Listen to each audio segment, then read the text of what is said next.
Buenas tardes, vaya desastre que tengo. Ya se enteraron todos de que no encuentro pienso para mi perro. Qué gran espionaje me han hecho.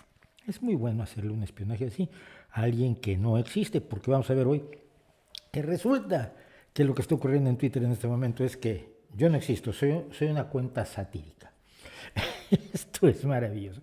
Muchas gracias por estar acompañándome nuevamente en otro de estos jueves de locura, pero este jueves es más de locura que otros porque eh, he reordenado todo.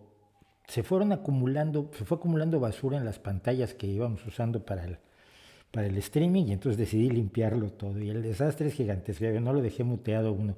Luego hace rato se movía la pantalla de la cuenta atrás, se me veía yo atrás. Todo eso demuestra simplemente la enorme habilidad que tengo yo para, para ciertas cosas, sobre todo cuando no tengo más ayuda que la de mí mismo, que no soy a veces mucha ayuda. Pero bueno, gracias por acompañarnos, gracias por apoyarnos, a quienes nos apoyan suscribiéndose, a quienes nos apoyan dándole me gusta a los vídeos, a quienes nos apoyan recomendando el canal y a quienes nos apoyan, por supuesto, en Patreon, en GoFundMe, en PayPal, que los enlaces están, perdón, en la descripción del vídeo y que nos ayudan a salir adelante. Vamos a necesitar más ayuda. La realidad es que estamos en una situación en la que va a hacer falta más apoyo de todos ustedes. Yo pensaba, si los 140 que ven este streaming de media todas las semanas pusieran cada uno €1 por cada streaming, que es francamente un precio de entrada minúsculo, serían 4 por 400, 4 por 560 euros. Ya pagaríamos el alquiler y todavía me quedaría para tomarme unos cafés. Entonces, por favor, piensen en apoyarnos. Es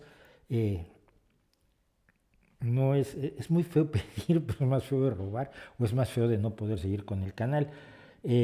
Porque finalmente, y esto le está pasando a muchos youtubers, siente uno que no es justo no ganar dinero por su trabajo. Yo como hombre de izquierda siempre he defendido que la gente reciba un salario justo por su trabajo. Y esto es trabajo, aunque algunos crean que no es trabajo, que los conozco además. Es que tú estás ahí divirtiéndote. No, no, es trabajo. Y paso horas preparando esto. Ahora pasé unos días terribles consiguiendo permisos, porque para poder meter música estoy tratando de obtener los permisos antes. Y en este caso vamos a tener tres artistas y con las tres artistas estuve conversando y no, pues es que yo no te puedo dar el permiso, te lo tienen que dar mis representantes. Y ahí voy yo a preguntarles a los representantes no contestan, vuelves, oye, no es por darte prisa, pero es que esto es el jueves, haber preguntado antes, ya sé, soy un desastre, pero por favor.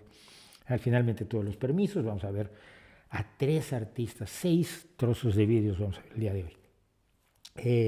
¿Qué más? Los mangos maravillosos de Mao que publicamos el pasado martes han tenido un éxito extraordinario, pero hay mucha gente que no cree que sea cierto el tema de los mangos de Mao. Es tan absolutamente alucinante que entiendo que algunas personas digan, no puede ser, pero sí pudo ser lo de los mangos de Mao. Y alguien pensó que esto era solo un programa o solo un video contra el autoritarismo. Y no, el autoritarismo es otra cosa. Este video es sobre todo por el pensamiento mágico y cómo los cultos a la personalidad provocan pensamiento mágico. El mismo hecho de crear un culto a la personalidad requiere la instauración de un alto nivel de pensamiento mágico en una sociedad. Es lo que pasa en Corea del Norte. En Corea del Norte se ha deificado a la dinastía Kim. Allí estaba yo viendo un documental, un fotógrafo que estuvo 60 días en Corea del Norte y acompañado siempre, ¿no? Ahí no te puedes mover solo, no puedes hacer como yo hacía en Cuba, que me le escapaba a la guía de turistas del Ministerio del Interior y me perdía yo por las calles de La Habana. No, en Pyongyang te siguen porque te siguen. Y él contaba cómo de pronto siempre que tomas una foto de Kim Il-sung o de Kim Jong-il, su hijo, tienes que tomarlos completos. Si la estatua es de pies a cabeza, es de cuerpo entero, tienes que tomar la foto cuerpo entero, no le puedes tomar un acercamiento de busto, porque entonces te pueden meter a la cárcel. y te pueden dejar ahí encerrado un montón de años y luego soltarte para que te mueras, como ya lo han hecho con algún estudiante que se robó un póster, hágame usted el favor, de estudiante estadounidense. Entonces le preguntó, oye, mira, hay niebla, no se ven bien las cabezas de los dos grandes líderes, ¿puedo tomar la foto?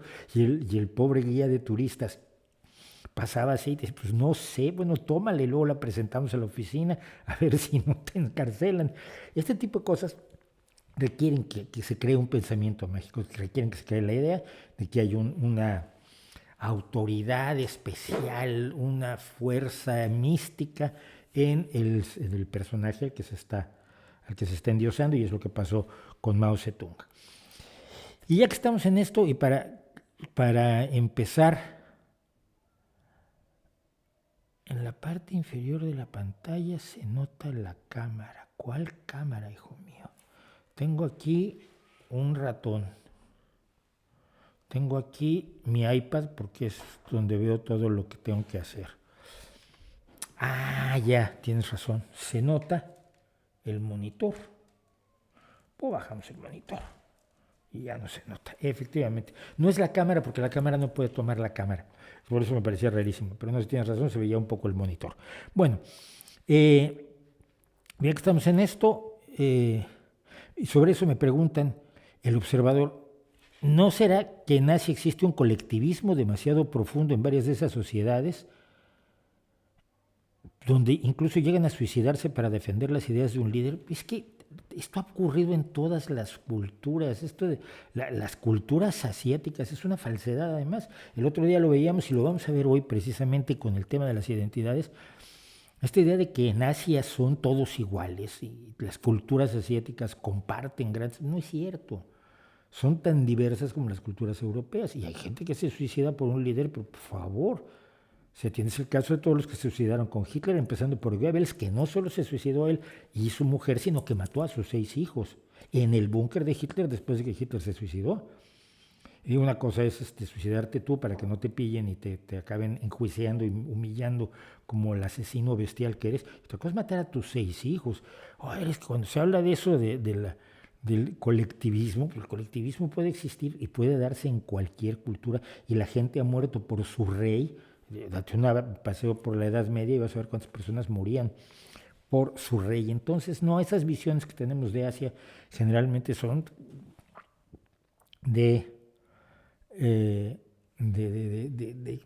con muchos prejuicios, creo yo.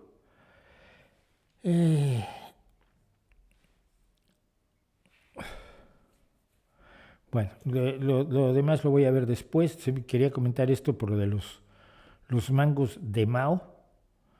Y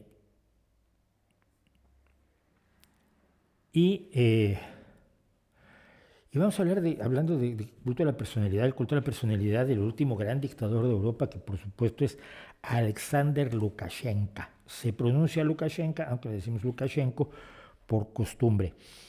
Decíamos en la semana pasada, hablando de autoritarios, decíamos que Lukashenko está desde 1991-92 al frente de Bielorrusia, y que además ha contado con todo el apoyo de Vladimir Putin. Es uno de los elementos claves para que siga siendo el dictador. Pero, como ustedes saben, hubo unas elecciones en las cuales la líder de oposición, Svetlana Tikhanovskaya, ganó las elecciones, y entonces hubo un fraude electoral horroroso, la tomaron presa, y se dio un fenómeno muy peculiar, que es importante mencionar por lo que viene después. De pronto había un video de la Tikhanovskaya diciendo que no, que bueno, que ella reconocía el triunfo de Lukashenko, que era un gran hombre y que ella no tenía ningún problema y que no le habían pegado. Tenían los ojos un poco como así, un montón de maquillaje, pero decía ella que no. O sea, la tenían detenida y le hacían dar uno de estos vídeos como las películas que les tomaban a los prisioneros de guerra estadounidenses en Vietnam. Estos vídeos de rehenes que son verdaderamente estremecedores. Y pues pasó con Tikhanovskaya, que después salió exiliada. Como parte del desastre de las elecciones que perdió Lukashenko y que se negó a conceder, las protestas fueron respondidas con violencia, golpes, torturas, violaciones y el cierre de Internet dentro del país. Y uno de los que realmente, y ya que vamos a hablar de esto, vamos a poner, es un segundo de Lukashenko, porque ni me gusta además. Siempre he dicho que la altura de las gorras de plata habla mucho del nivel del dictador. Cuando el ejército tiene unas gorras así cada vez más altas que parecen sombreros de copa, o como en el caso de Lukashenko aquí, que parece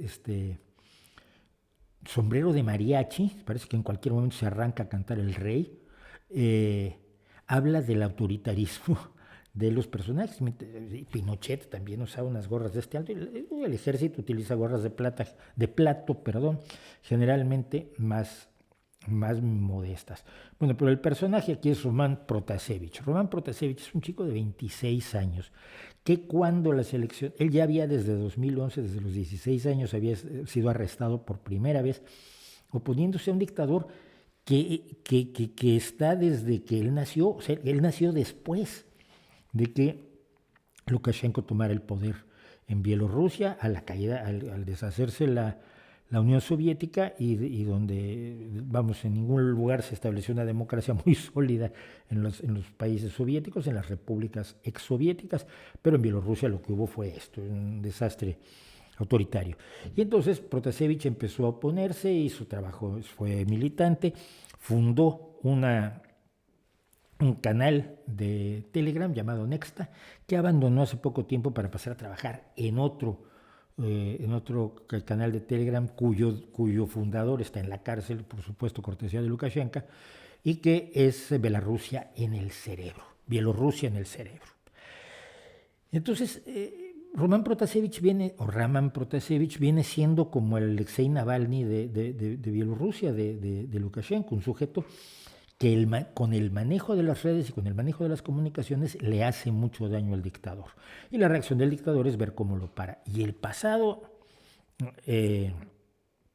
hace unos días, no tengo ahora sí la fecha exacta y se me pasó, el vuelo 4978 de Ryanair estaba a punto de cruzar hacia Lituania. Venía de Atenas, Grecia, a Vilnius, que es la capital de Lituania, pasando por encima del espacio aéreo bielorruso, porque se pasa encima del espacio bielorruso, y porque hay tratados internacionales según los cuales los aviones que hacen viajes internacionales pueden cruzar tu espacio aéreo sin pedir permiso ni mucho menos.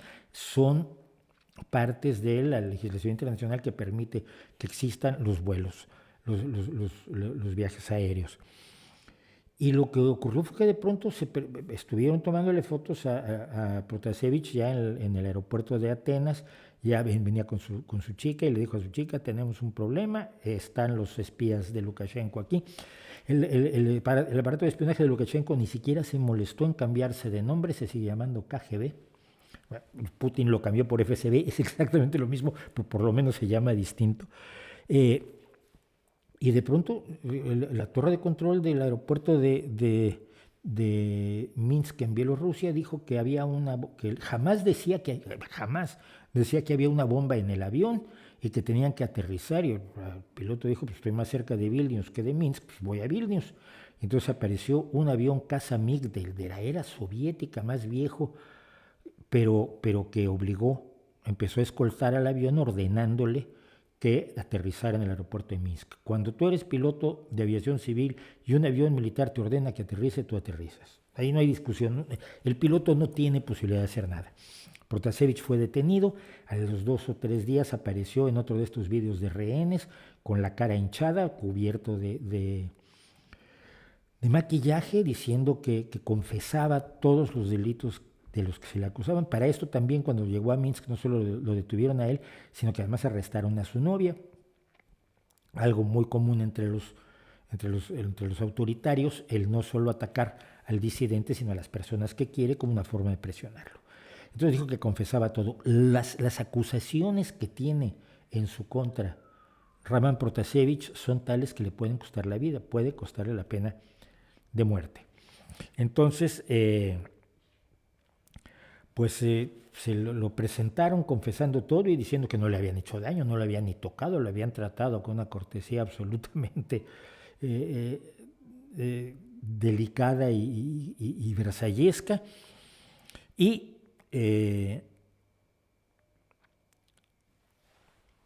está detenido y no lo van a soltar. La Unión Europea protestó de inmediato, Estados Unidos protestó de inmediato, pero las protestas son escasas, son insuficientes. Creo yo que son enormemente insuficientes y le reclamo a la Unión Europea que sea mucho más feroz y mucho más intensa en su condena a Lukashenko. Lukashenko se ha robado unas elecciones, ha torturado a disidentes, ha torturado a la candidata que le ganó la guerra y ahora ha torturado a este chaval que lo único que hace es usar la palabra y la comunicación para oponerse a una atroz dictadura. ¿Qué podemos hacer? La gente que me está viendo y que está en Europa, somos 88 en este momento, ya aprendí a ver aquí cuántas personas hay en el streaming. Exigirle a la Unión Europea que permite el libre tránsito de los bielorrusos para trabajar en la Unión Europea. Así como llegan otros migrantes a trabajar en la Unión Europea, que se permita. La única forma, que además fue una idea del periodista Benaris, no es mía, por supuesto, es que permitir que los bielorrusos trabajen libremente en la Unión Europea les permite aspirar a salir de la opresión de la dictadura. ¿Por qué?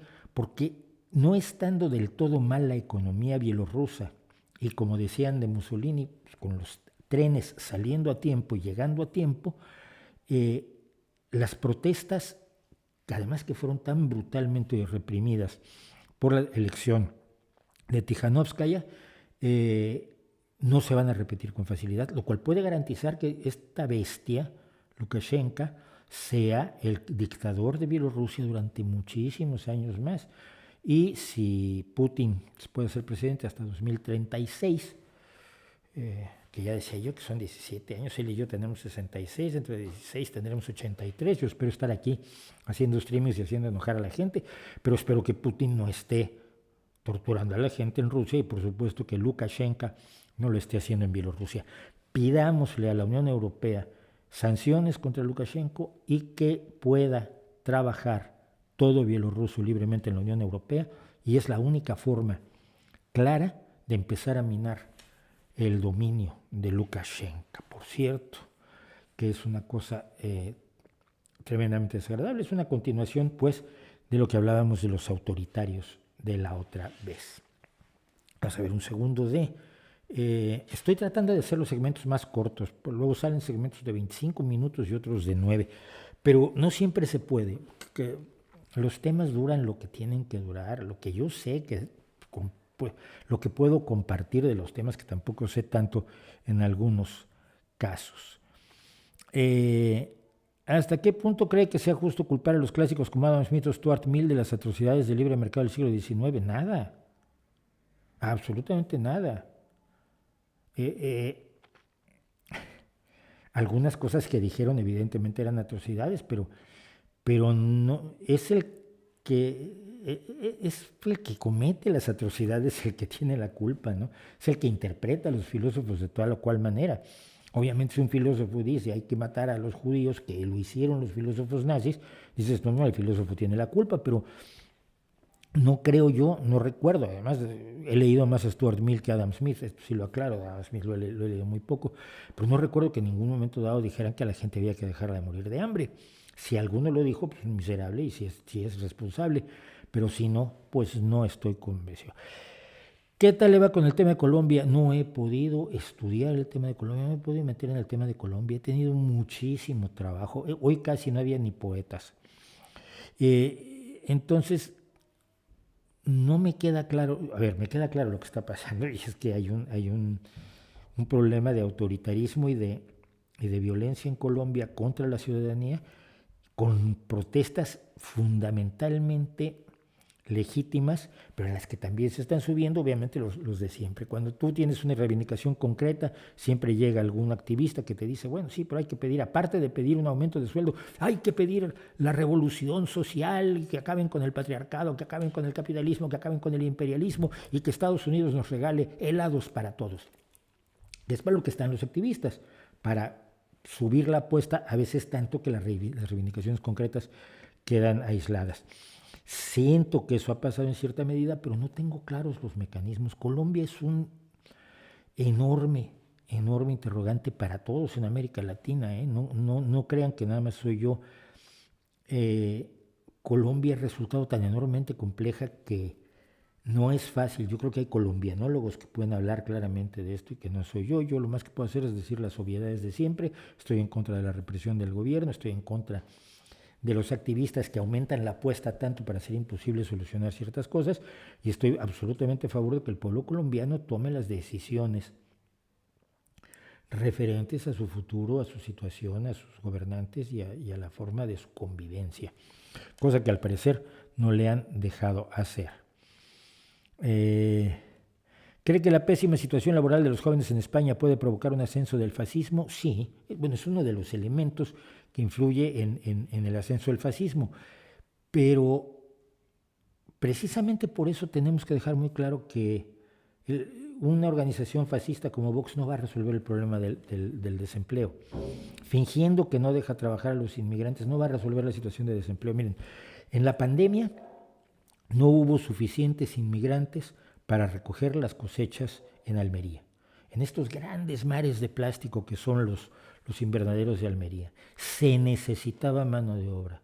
Los jóvenes españoles no fueron en hordas a decir yo quiero cosechar fresas porque voy a ganar dinero. No lo hicieron. Hay una serie de trabajos a los que no está dispuesto a llegar la gente y tampoco los critico por ello, simplemente ese es un hecho. El tipo de trabajos que necesitan los jóvenes en España solo se logran con empresas que tengan motivación, visión de futuro, visión tecnológica y que no estén dominadas como la mayor parte de España por dinero viejo. Porque los grandes capitales españoles y los grandes terratenientes españoles, con muy pocas excepciones, son las mismas familias que tenían el dinero en tiempos de Isabel la Católica. Es dinero viejo, es dinero que no arriesga, es dinero que no tiene visión de futuro, es dinero comodón. Es el dinero de la casa de Alba. Y lo que necesitamos es otro tipo de emprendedores. El problema también es que cuando aparecen otro tipo de emprendedores les pegan hasta con el gato, ¿no? Cosa que yo tampoco he entendido muy claramente por qué se da. Pero no creo que sea tan fácil que los jóvenes crean que los fascistas les van a dar el trabajo que no les han podido dar, ni el PP, ni el PSOE, ni el Podemos diciendo, fingiendo que mandaba el PSOE y gobernaba el país, su dirigente salió huyendo. No, el problema estructural del desempleo juvenil se resuelve a nivel de empresas, se resuelve a nivel de estímulos que puede dar el gobierno, pero que no puede resolverlo dictando. Mañana, como decía yo el otro día en Twitter, ¿no? Mañana que se contrate a 4 millones de jóvenes y traigan 2 croissants con el café. No se puede hacer, el gobierno no está en capacidad de hacer eso.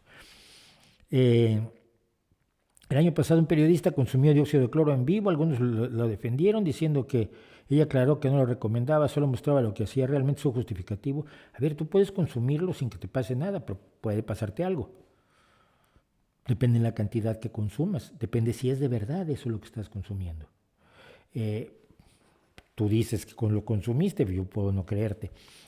Pero vamos, pienso que es el embate de Kalker y sus grupos y sus negocios es enorme. Vamos a hablar un poco más de ello, por cierto, en el Estoy Harto de esta semana. Viene mucho.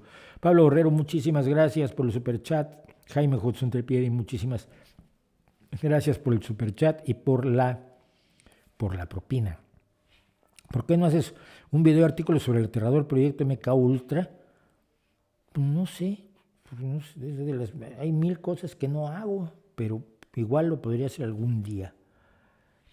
Más vídeos sobre China actualmente, no tengo mucho interés en China, lo que me interesaba era el elemento del pensamiento mágico. La gente se confunde a veces, es como cuando hice los vídeos sobre la pedagogía Waldorf, entonces la gente me preguntaba sobre pedagogía, decía yo, no, mira, es que yo no sé de pedagogía, yo llego a estudiar el caso de las escuelas Waldorf porque me dedico a estudiar conspiraciones y pensamiento irracional. Hazte de derechas, Mauricio. Serlo hoy es ser punk, la izquierda es ahora el sistema. Ya quisiéramos que la izquierda fuera el sistema. Pero no, la izquierda todavía no es el sistema. Si lo fuera, no pasarían muchas cosas que están pasando. Y si lo fuera, además, si realmente lo fuera, no sería su peor enemigo la otra izquierda. ¿Sabes algo sobre la religión de la luz del mundo en México? Muy poco, no puedo contarlo. ¿Qué opina de las políticas de Margaret Thatcher y su legado? Te lo voy a contar así. El Brexit es hijo de Margaret Thatcher. La destrucción de la clase trabajadora en el Reino Unido es obra de Margaret Thatcher. Lo que hizo Margaret Thatcher con los mineros del carbón es una de las grandes atrocidades del siglo XX. Y lo puedes ver muy fácil. El día que Margaret Thatcher murió, en todas las zonas de minas de carbón del Reino Unido, la gente salió a celebrar. Eso sin contar con que era amiga de Pinochet, eso sin contar con que promovió el neoliberalismo con Ronald Reagan, eso sin contar con que su primera labor al frente del gobierno, todavía antes de ser primera ministra, fue quitarle la leche a los niños en las escuelas públicas. Más miserable es difícil ser sin entrar directamente en la delincuencia. Margaret Thatcher es una vergüenza para el Reino Unido de manera terrible. ¿Qué opinas de las religiones africanistas? No creo que existan, creo que hay religiones distintas religiones africanas, pero el africanismo no existe. Un comentario vídeo sobre Salinas de Gortari, ¿es en realidad el gran enemigo el coco? Pues no, ya no, lo fue cuando era presidente, fue terrible.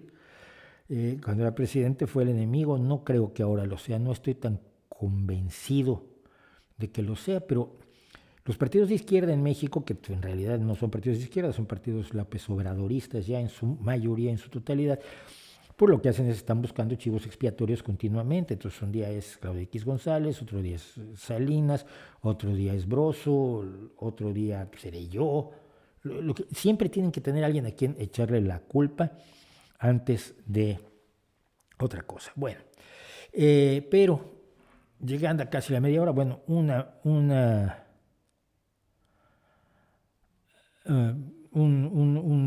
poco más. Vamos a hablar, un día hablamos más de Salinas, si quiere.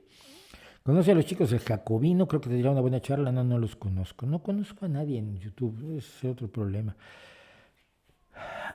Hay mucha gente que no quiere vacunarse. Un video con buenas razones para que entren en razón, creo que ayudaría mucho. Claro, se llama Vivan las vacunas. Y allí entrevisto a 2 médicos y a una investigadora mexicana que está en el Reino Unido trabajando precisamente con el virus SARS-CoV-2 de la COVID-19. Y ese video yo creo que está muy a mano para que lo vean los antivacunas. ¿Existe el supremacismo negro? Sí, claro que existe. Hay gente que considera que ser negro es ser superior a todas las demás razas. Si la tontería no es privativa de ningún nivel de melanina en el cuerpo. Y hay supremacismo árabe, supremacismo judío, supremacismo japonés, que se vio además de manera espectacular en la Segunda Guerra Mundial, de una manera atroz, escalofriante. El supremacismo es una de características, un defecto humano. No creo que haya duda ni siquiera al respecto. Gracias a Martinillo Lel por el superchat.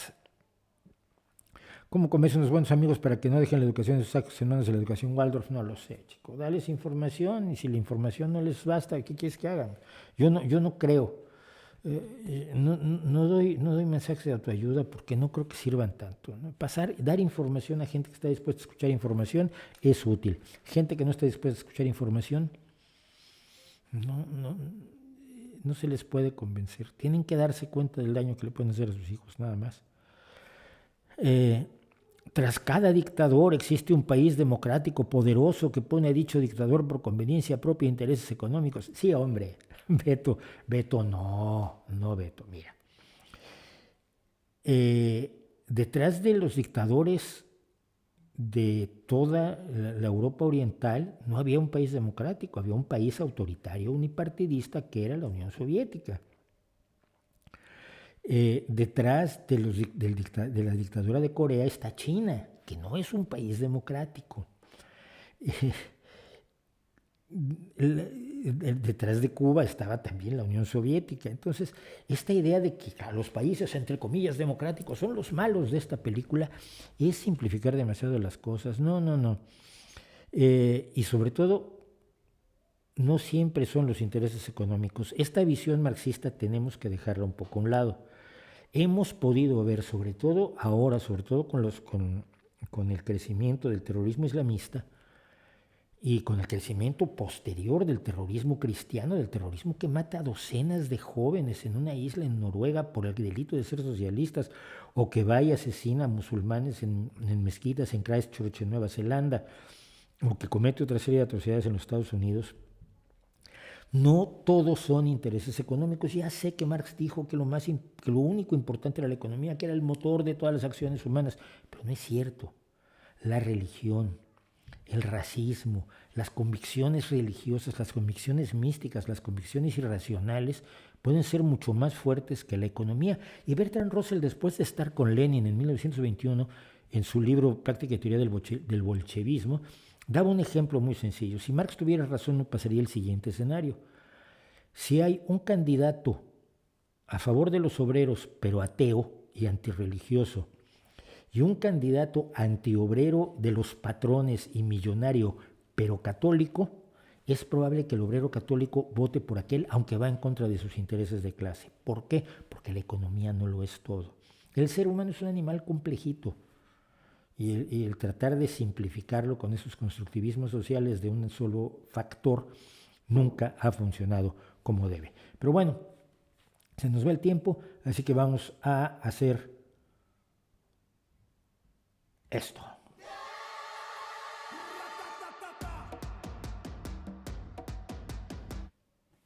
Tenemos la tontería posmo de la semana. Ay, y no quería yo que saliera esto, quería salir la tontería posmo de la semana.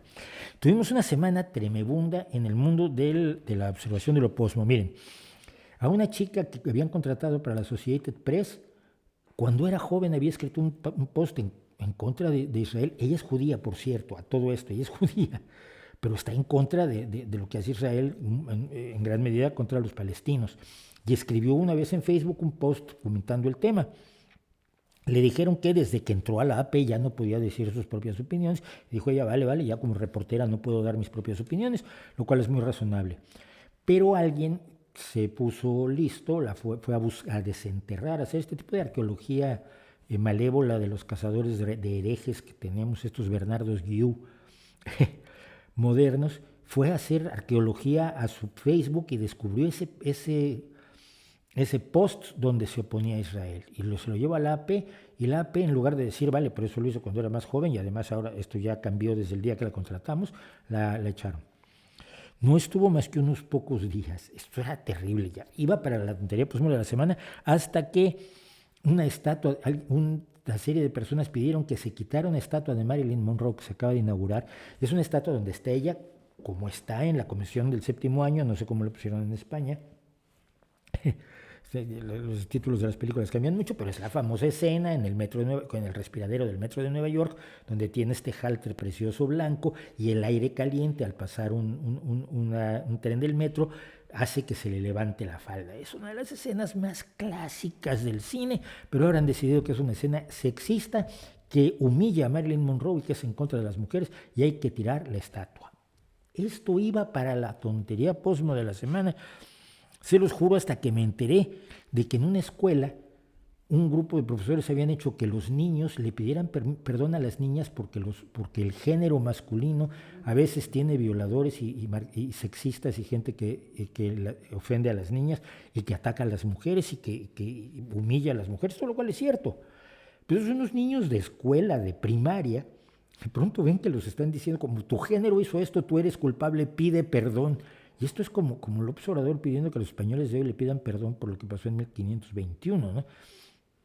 Y los niños decían, pero yo, ¿por qué? Si yo no hice nada, yo trato muy bien a las niñas, yo soy feminista. No, tú tienes que pedir perdón. Y esto iba para la tontería posmo de la semana.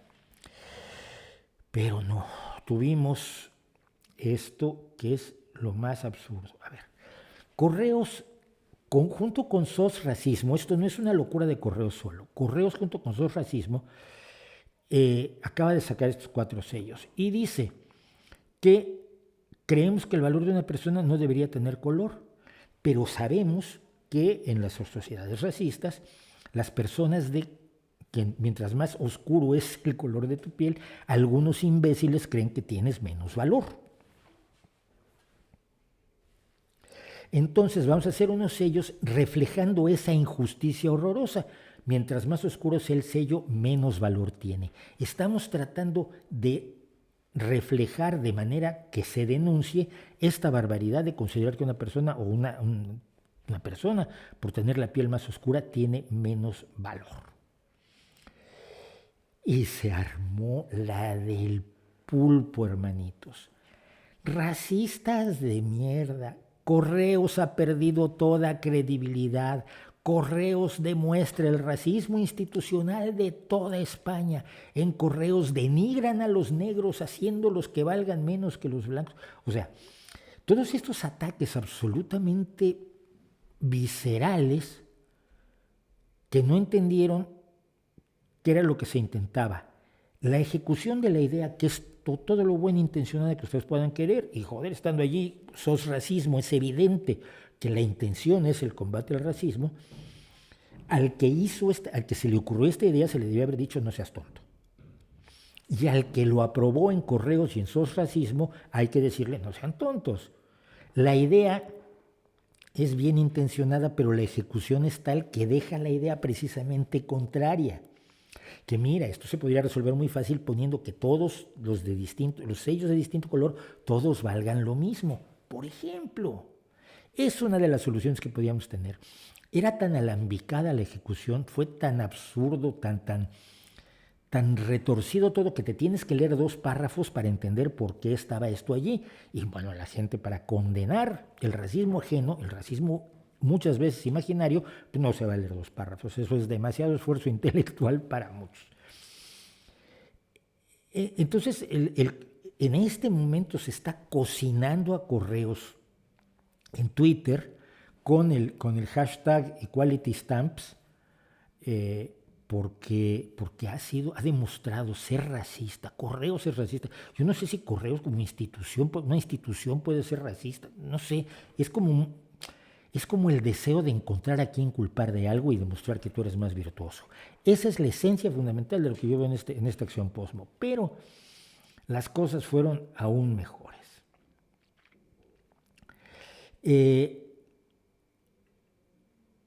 Yo dije, la idea no es mala ni es racista, joder con los posmitos, simplemente la ejecución es desafortunada. Y vino una posmo a decirme, fíjense, gracias por el input. Si necesitábamos que un hombre blanco, cisgénero y boomer nos aclarara el punto. Dele, chicos, que no es racista, ya lo ha dicho él. Mira, yo no soy racista, ni los sellos son racistas. Es una tontería, es una ejecución mal hecha. Pero tú sí eres racista. Eres racista porque te preocupa que yo sea blanco. Eres sexista porque te preocupa que yo sea cis. Cosa que además no sabes. Ajá. Además quizás estás humillándome al llamarme blanco siendo que mi abuela era india zapoteca. Que sea yo hombre, igual soy trans, no lo sabes. ¿Tú por qué decides que soy hombre solamente porque me ves con esta hermosa barba? Y boomer, ¿qué tal que tengo 30 años y la vida me ha maltratado muchísimo? No soy boomer. O sea, es edadista, sexista, racista y otra vez sexista. Es maravilloso. Con eso se defiende el posmodernismo, haciendo ataques precisamente de las formas de discriminación que supuestamente detestan. Entonces entró otra. ¿Sabes qué es una cuenta satírica? Y ni el nombre ni la foto son reales. Lo digo por si no das para ver lo evidente. Y yo le pregunté, ¿estás hablando de mí? Sí, claro que estoy hablando de ti. O sea, ni mi foto, ni mi nombre son reales. Soy una cuenta satírica, soy un invento, soy un troll de internet. Por cierto que Galletita Ren, la que dijo esto, es una cuenta de 2011 que tiene pocos tweets y 7 seguidores. De estas cuentas que compran los trolls y luego las lanzan en masa, ¿no? Pero esto es maravilloso. O sea, a la tontería posmo, obviamente la tontería posmo de Correos, de tratar de hacer una expresión antirracista lo más políticamente correcta posible, en vez de ir a lo directo, sellos, todos contra el racismo, y los haces en todos los colores del mundo, o en un solo color, todos contra el racismo, algo sencillo, no, había que buscar algo alambicado que pudiera resultar poético y tal. Error posmo de correos. Pero luego la interpretación de los posmos con los que Correos quería quedar bien fue feroz, absolutamente injustificada y evidentemente más de lo que en inglés se llama virtue signaling, que es enseñarles a todos los demás que yo soy muy virtuoso. Yo me doy cuenta, yo he casado a este racista, ajá, mi medalla. Se dan muchas medallas entre ellos. Luego, si uno se atreve a tratar de meter algo de razón diciendo, a ver, esto no es racista, evidentemente toda la intención era buena, e insisto, está allí metido SOS Racismo que participó en el asunto y también se le fueron las patas. Entonces me vienen a decir que, no, Correos sí es racista y yo no debería opinar por mi edad, por mi sexo, por mi género y por mi color. Y luego, claro, ante eso, lo que vienen a decirnos es, por supuesto, que no. Lo que pasa es que yo no existo.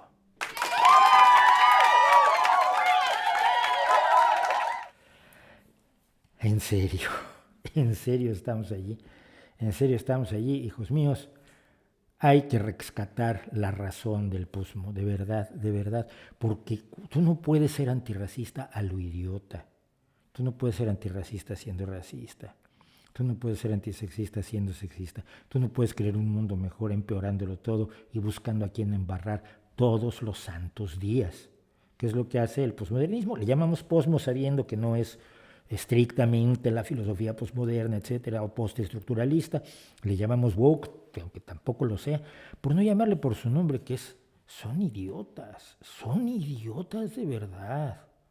Y eso que acabo de decir, me van a insultar por ello.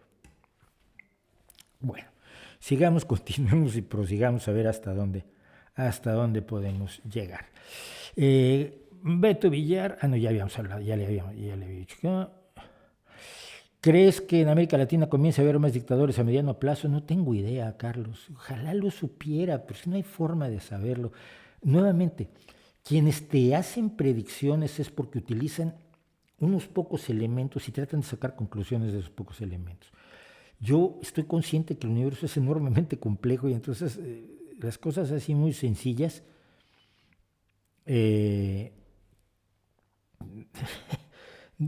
dicen no lo sabemos, tenemos que luchar para evitarlo. Eso sí, tenemos que decirle a la gente que no debe apoyar a autoritarios, que no debe creerles a los populistas, que tiene que enfrentar el hecho de que hay problemas que son de difícil solución y que se les prometen que se van a solucionar en una semana, les están viendo la cara. Eso es lo que tenemos que hacer, independientemente de que hagamos o no predicciones que son difíciles. ¿Por qué la Europa Oriental está llena de cleptocracias y oligarcas por la Unión Soviética? Porque la Unión Soviética era finalmente una cleptocracia oligárquica. En cada país había una oligarquía, la nomenclatura. Los hombres y mujeres del partido, leales al partido, que se repartían el poder entre ellos y se mataban entre ellos por el poder como todo buen gángster. Es decir, el hecho de los autoritarismos, el hecho de la lealtad al partido por encima de la lealtad a los principios, creó generaciones que en el momento en que cayó la Unión Soviética no dieron como resultado democracias, que hubiera sido lo deseable. Pero nadie se preparó para eso. Y esto es un error también de Europa y de Estados Unidos. Thatcher y Reagan hicieron todo lo posible por destruir a la Unión Soviética junto con Juan Pablo II. Tal vez así hacían bien. El problema es que eso era lo único que les interesaba. Lo que iba a pasar después no estaba en su plan. Es así de tonta la gente a veces. Claro, lo que ocurrió fue que un antiguo torturador y espía de la KGB, destacado en Alemania Oriental, con la Stasi, que era una de las policías secretas más aterradoras del mundo comunista, donde estaba destacado Vladimir Vladimirovich Putin, eso el presidente de la Unión Soviética, el presidente de Rusia.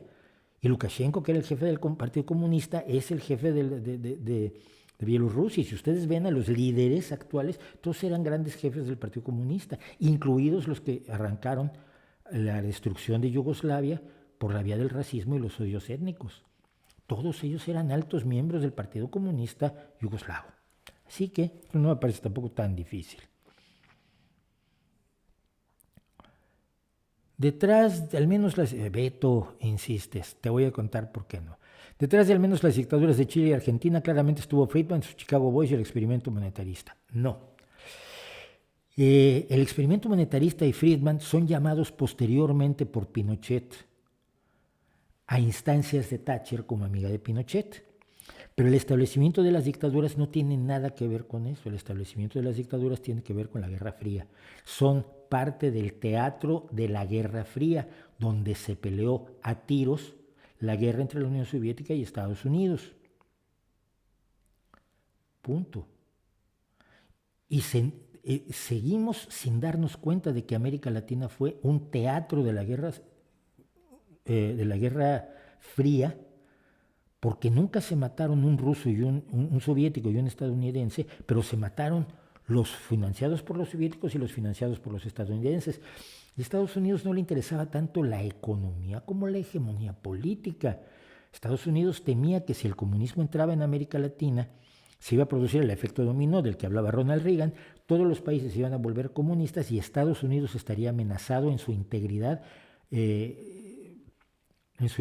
legal como país basado en su constitución y en sus leyes. Este era el miedo, y es el miedo con el que siguen jugando los republicanos cuando se atreven a llamar comunista a Joe Biden, que dices tú, pero a ver, hijo mío, ¿a dónde vas tú por esas cosas? Te están engañando. Pero les sirve todavía agitar el fantasma del comunismo. Tengo un video precisamente llamado El fantasma del comunismo sobre eso. Pero en aquel momento, en los años 60, 70, 80, en América Latina, se peleó la guerra entre Estados Unidos y la Unión Soviética sin que participara ni un ruso ni un estadounidense, directamente. Indirectamente sí. Y Estados Unidos entrenaba a los torturadores más brutales en la Escuela de las Américas en Panamá, mientras que la Unión Soviética entrenaba a los otros en Cuba fundamentalmente. Yo conozco gente que fueron guerrilleros montoneros argentinos y que estuvieron entrenándose en Cuba. Fue la Guerra Fría, no es lo que la gente suele imaginarse porque le contaron la mitad de la historia de su propia América Latina.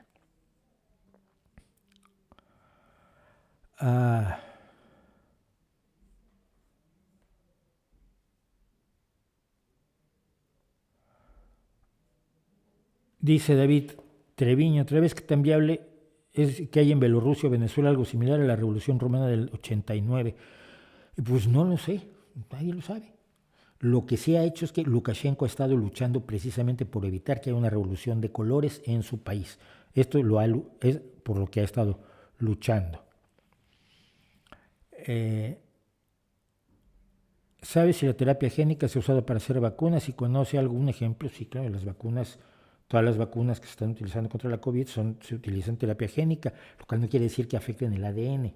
Utilizan el genoma y partes de los genomas de los virus para crear la vacuna. La directora del CONACYT anunció que se usaría esa tecnología. Que anuncie lo que sea. Para cuando tenga su vacuna se habrá terminado la vacunación, como para cuando tuvo los ventiladores que nunca existieron además, ya era demasiado tarde. ¿Cuál es mi problema con Naomi Klein? Oye, David, me calma un poco. Busca en mi blog, No que importe, mi análisis del libro La doctrina del shock de Naomi Klein. No tiene ni la más vaga idea de lo que está hablando. Es una conspiranoica chiflada que lo único que quiere es ganar dinero fingiendo ser heroína y es la millonaria de los antimillonarios cuyo logotipo vale millones gracias a que escribió no logo. Es una de las personas más absolutamente contradictorias que hay en el mundo, pero lo peor de asunto es esto, no tiene idea. La historia de América Latina que cuenta en la doctrina del shock es absolutamente fantasiosa. Ubica las guerrillas donde no está. En Chile dice que había una guerrilla, en Chile no hubo guerrilla hasta después de la queda de Allende. ¿De qué me están hablando? No había un movimiento guerrillero en Chile. Al contrario, los partidos de izquierda eran el gobierno. La guerrilla en Chile surge después de las brutalidades de Pinochet. Y lo mismo hace con los errores, analiza erróneamente el golpe de Estado en Uruguay. Léelo, está allí, noqueimporte.blogspot.com, Naomi Klein, y allí tienes toda la historia. Gracias, Sebastián, por el superchat.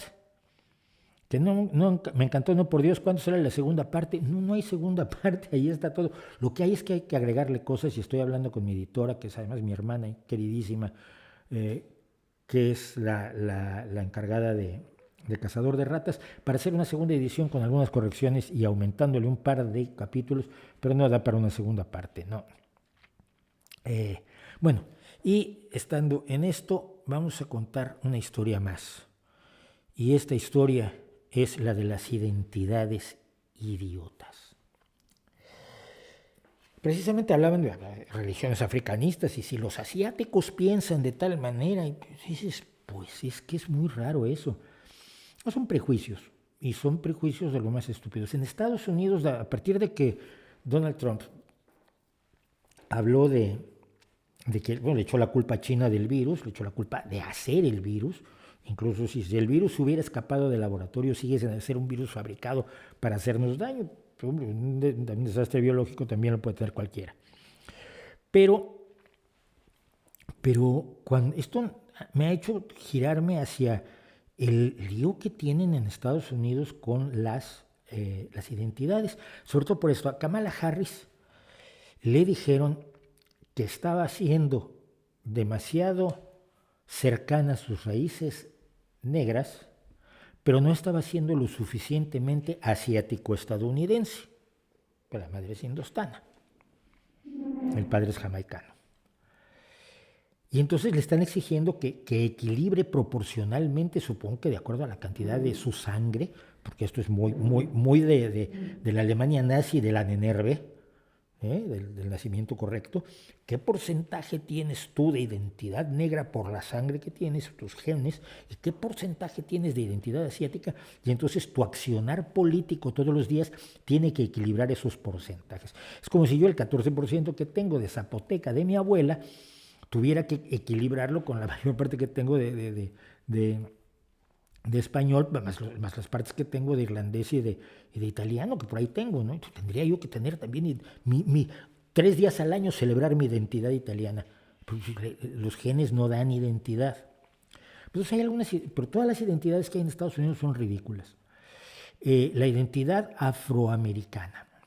Miren, es cierto que a todos los africanos que fueron llevados como esclavos se les anuló su cultura porque no eran todos iguales, no eran todos de la misma cultura, de la misma sociedad, provenían de lugares muy distintos, de culturas muy distintas, de tribus muy distintas.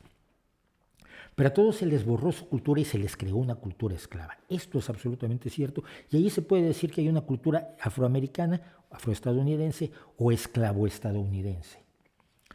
Pero cuando una persona de Benín va a Estados Unidos y tiene un hijo de Benín, un hijo benino-estadounidense, o de Etiopía, o de Kenia, o de cualquier país africano, de cualquier sociedad africana, de cualquier cultura africana, hay más diversidad genética en África de la diversidad genética que hay en el mundo de la gente que perdió la melanina, Esa persona va a Estados Unidos y tiene un hijo, y al hijo se le llama afroestadounidense.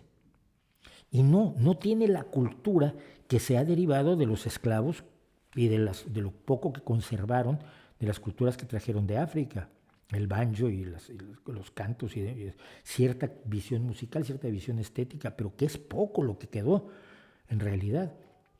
Pero ese niño que nace en Estados Unidos, un padre y una madre de Benín, o de Etiopía, o de Nigeria o de Kenia, no es afroestadounidense como los otros.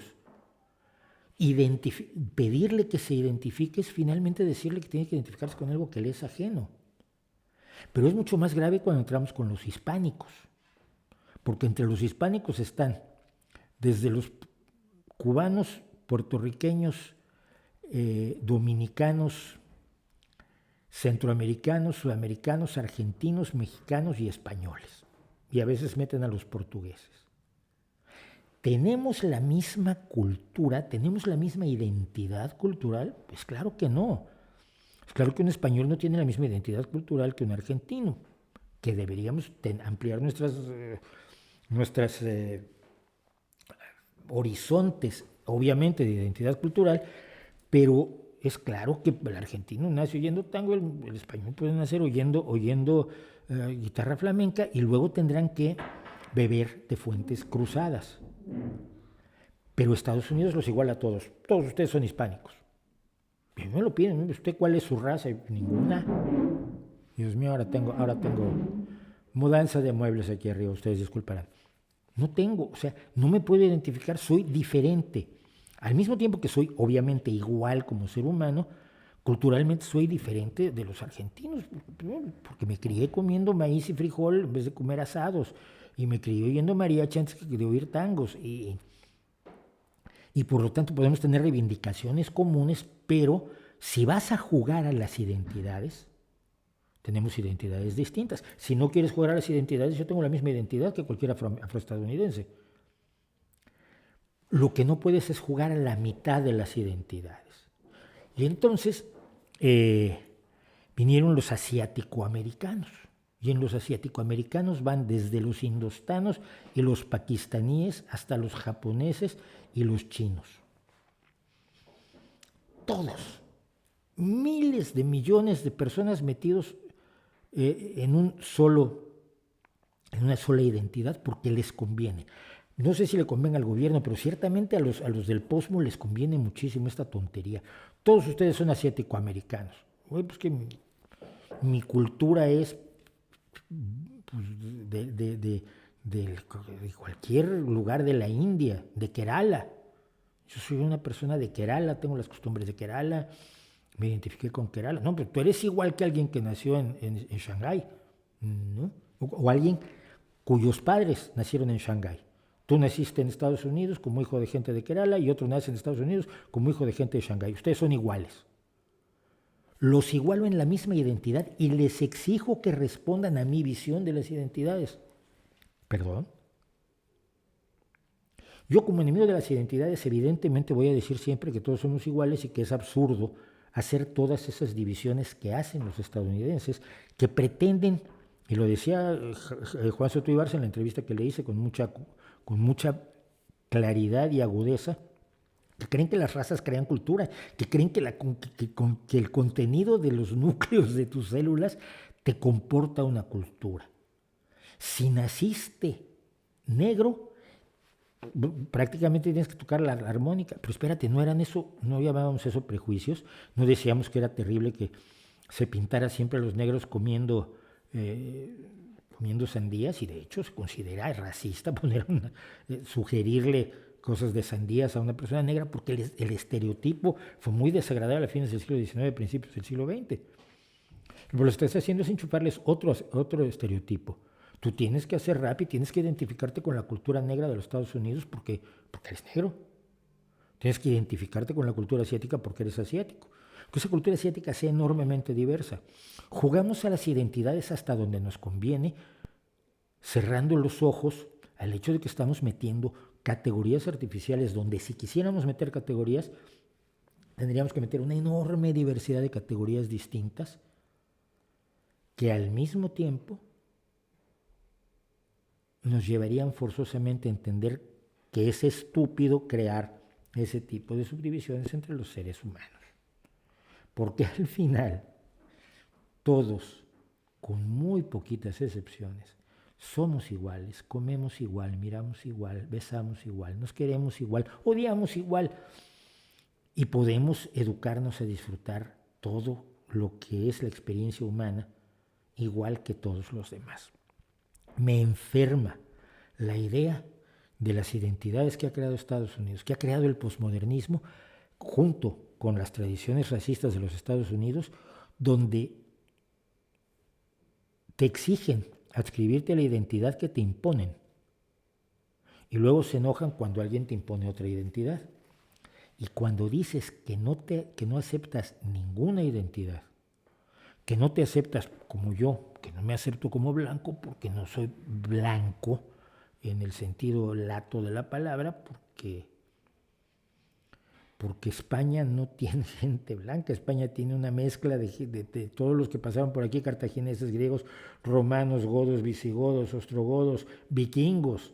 Más vikingos, sobre todo en el norte, cuando arrasaban de cuando en cuando, como solían ser los vikingos, atacaban, se llevaban todo. Cuando alguien como Abascal te habla de la pureza racial y por lo tanto cultural de España, tú dices, ¿de dónde? ¿De dónde? Si un asturiano se siente en sí y se ve bastante distinto al andaluz, como todas las regiones, porque cuando subdivides el país en regiones, las regiones tienen diferencias y las regiones tienen subregiones que tienen diferencias y las subregiones tienen pequeñas subdivisiones adicionales que tienen diferencias, como madre mía, como Gijón se pelea con Oviedo y luego dentro de Gijón, pues claro, el barrio de aquí se pelea con el barrio de allá, porque los seres humanos somos iguales todos y somos tribales todos. Las falsas identidades que nos tratan de imponer son identidades de las que tenemos que huir de todas, de todas. Y aquí siempre recordaré la frase de uno de los grandes bateristas de la historia del jazz, Jim Krupa, que era de origen judío, y que alguna vez le preguntó a un periodista, señor Jim Krupa, ¿qué se necesita para tocar jazz? Y Jim Krupa se giró y le dijo, para tocar jazz hay que ser negro. El reportero se quedó así y le dijo, pero señor Krupa, usted es blanco. Y Jim Krupa lo miró con un infinito desprecio y le dijo, no, soy negro. Pues yo también. Terminamos con esto. Ya hice más enemigos hoy, me van a insultar muchísimo. Vamos a hacer un poco de corte, como hacemos siempre más o menos a esta hora. Si encuentro donde puse ahora lo del corte, y de regreso tenemos mucho más de qué hablar y tenemos además música muy buena y tenemos un poeta que es uno de los mejores de la historia del universo.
Bueno, estamos de regreso, porque hay que estar de regreso.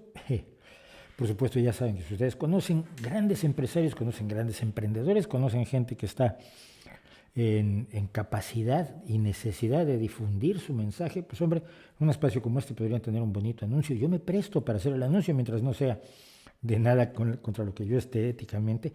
Yo escribía mucho, por ejemplo, para empresas, y la única vez que me renegué a hacer un texto fue para una empresa de armamentos alemana, que le urgía un guión porque iba a hacer un audiovisual para venderle unos aviones a México.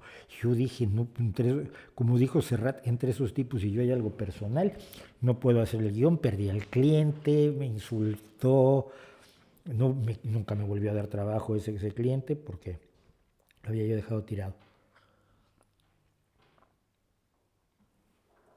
Pero bueno, si no es nada así, no es nada así legítimo, yo hago con todo gusto el anuncio. Por cierto, me han estado cayendo una cantidad de phishings en el correo electrónico del Rey va Desnudo. Cosas que sabemos, rvdcqs@gmail.com. Me ha caído todo el phishing del mundo. Ay, queremos que anuncies esto. Ponte en contacto con nosotros. Y una empresa con un nombre muy... Dice, vía tal sitio de Polonia, tal sitio de República Checa. Y sí, mira, cómo no. Bueno, dos cosas rápidas. ¿Podría decirnos cuál es la diferencia entre la de otorgar derechos sociales y el asistencialismo? Sí, ve mi video sobre pobrismo. También ahí voy a poner, si me acuerdo, por favor. Es que no me acuerdo todo lo que digo que voy a poner en la descripción. Pero en la descripción del streaming después voy a poner el enlace a mi video sobre asistencialismo. Acá en Chile dicen que la nueva constitución nos volverá comunistas. Hay que explicarle a la gente qué es el comunismo y no tiene nada que ver con eso. ¿Cree que Pablo Iglesias pise la cárcel tras su fracaso en la política, como no sepa visitar a los independentistas? No, no lo creo. ¿Qué opina del lío que se ha organizado con la segunda dosis de AstraZeneca? ¿Tiene sentido lo que propone el gobierno? No es una cuestión de qué opino yo, ni qué opine nadie. ¿Qué nos dicen los expertos? Una de las expertas que yo entrevisté precisamente en el vídeo de Vivan las Vacunas estaba diciendo que lo ideal es usar la segunda dosis de AstraZeneca, lo segundo ideal es la segunda dosis de Pfizer y lo menos recomendable es quedarse con la única dosis. Yo llevo 3 semanas de que recibí la AstraZeneca, dentro de 8 semanas me voy a poner, si puedo, la segunda dosis de AstraZeneca. Se acabó. Pero no es cosa de opiniones, no le pidan a la gente que opine porque esto no es cosa de opiniones, no es como cuál es el mejor centro delantero para la selección, no, esto es algo que tiene estudios claros, explicaciones claras y visiones claras que tienen los expertos, por favor.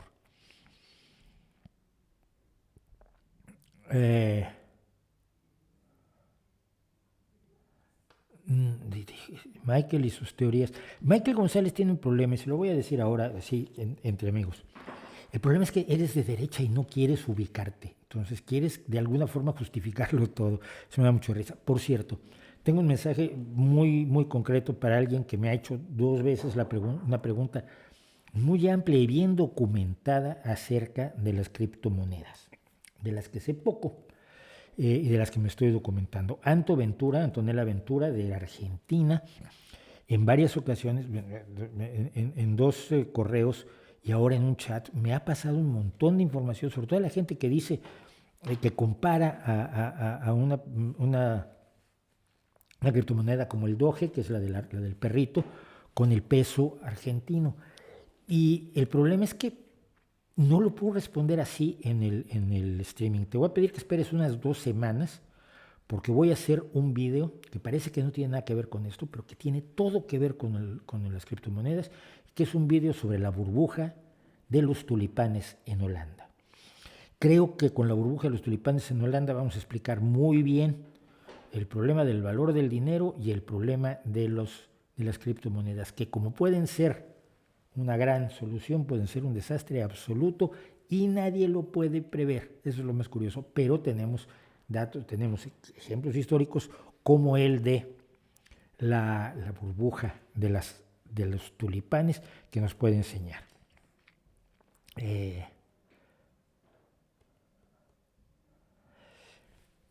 Este me interesa mucho contestarlo. Dice, ya que una de sus primeras inspiraciones para escribir ciencia ficción fue The Twilight Zone, le pregunto, ¿cuál es su opinión de Rod Serling? Rod Serling me parece uno de las más importantes influencias de la historia de la televisión.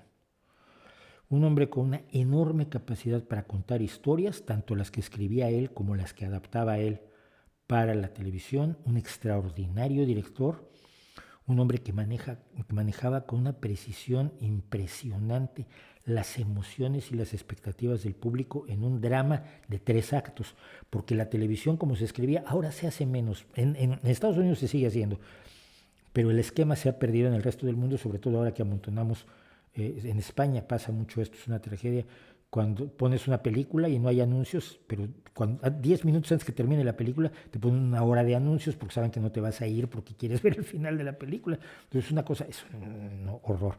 Estados Unidos, las leyes, las reglas eran que tú tenías que tantos minutos de anuncios por hora y no más. Y esos minutos tenían que estar repartidos de cierta manera. Entonces la televisión se escribía en 3 actos de 7 minutos. Y la perfección de los 3 actos de 7 minutos de La Dimensión Desconocida, donde cada acto tiene un final, pero al mismo tiempo tiene lo que se llama un cliffhanger que te deja colgado del borde del abismo para que veas los anuncios y vayas al siguiente. La forma en que lo manejaba Twilight Zone era admirable, era espectacular.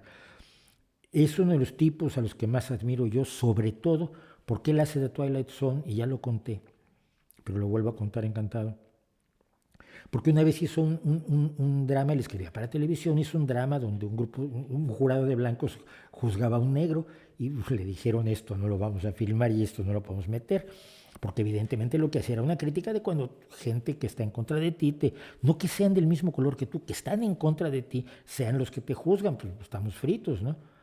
Y entonces le censuraron esto en la emisora de televisión en la que estaba trabajando, llegó a su casa y le dijo a su esposa, si esto hubiera sido un venusino que es juzgado por unos marcianos, no habrían dicho nada. Y en ese momento se dio cuenta, o así lo contaba Rod Serling, que la ciencia ficción servía precisamente como una lente de aumento que permitía contar de lejos los problemas de la realidad actual sin que se notara. Si ponías las cosas en el futuro, en otro planeta, entre distintas especies de distintos planetas o del mismo planeta, si ponías las cosas allá lejos en Betelgeuse o en Betelgeuse o en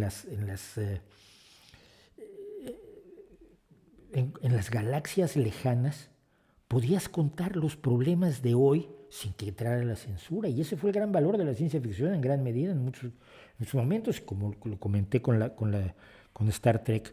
Así que pocas personas como Gene Roddenberry y Rod Serling admiro yo. Si hubieran escrito libros y novelas, serían hoy en día el equivalente a Kurt Vonnegut Jr. o a Isaac Asimov, pero eligieron el medio de la televisión y yo creo que todavía no apreciamos el medio de la televisión como arte. Pues las fotos, no voy a ni entrar en ese tipo de cosas. Las acusaciones sin pruebas que se sueltan así de ladito en un chat son despreciables. Creo que la izquierda puede perder en Ciudad de México, perdió hace mucho, perdió cuando se salió Cárdenas. ¿Qué más sigue? Bueno, pues sigue esto que tengo muchas ganas de hacer y que nos va a tomar bastante rato y me encanta.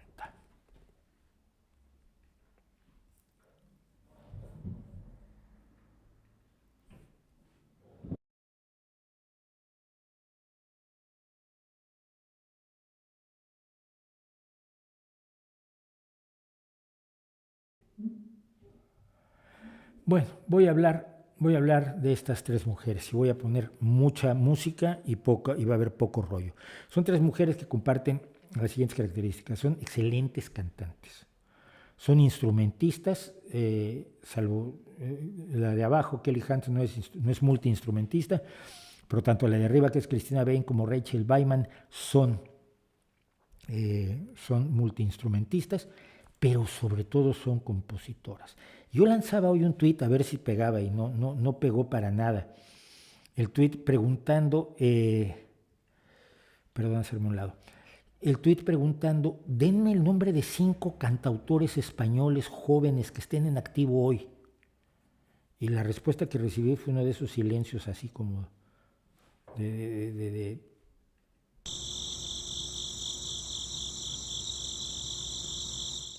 nada. Tenemos un problema. Yo no tengo, miren, a mí no me gusta la música industrial, pero tampoco me voy a dedicar a decir, esto está mal porque no tiene instrumentos. No está mal, está muy bien. Si quieres hacer música solamente electrónica y prescindir de los músicos, pues allá tú. A mí me gusta la música con instrumentos reales. Oye, pues es que tenemos un cantante que no conoce el do por lo redondo, no canta ni en defensa propia y hasta cuando toca la puerta desafina.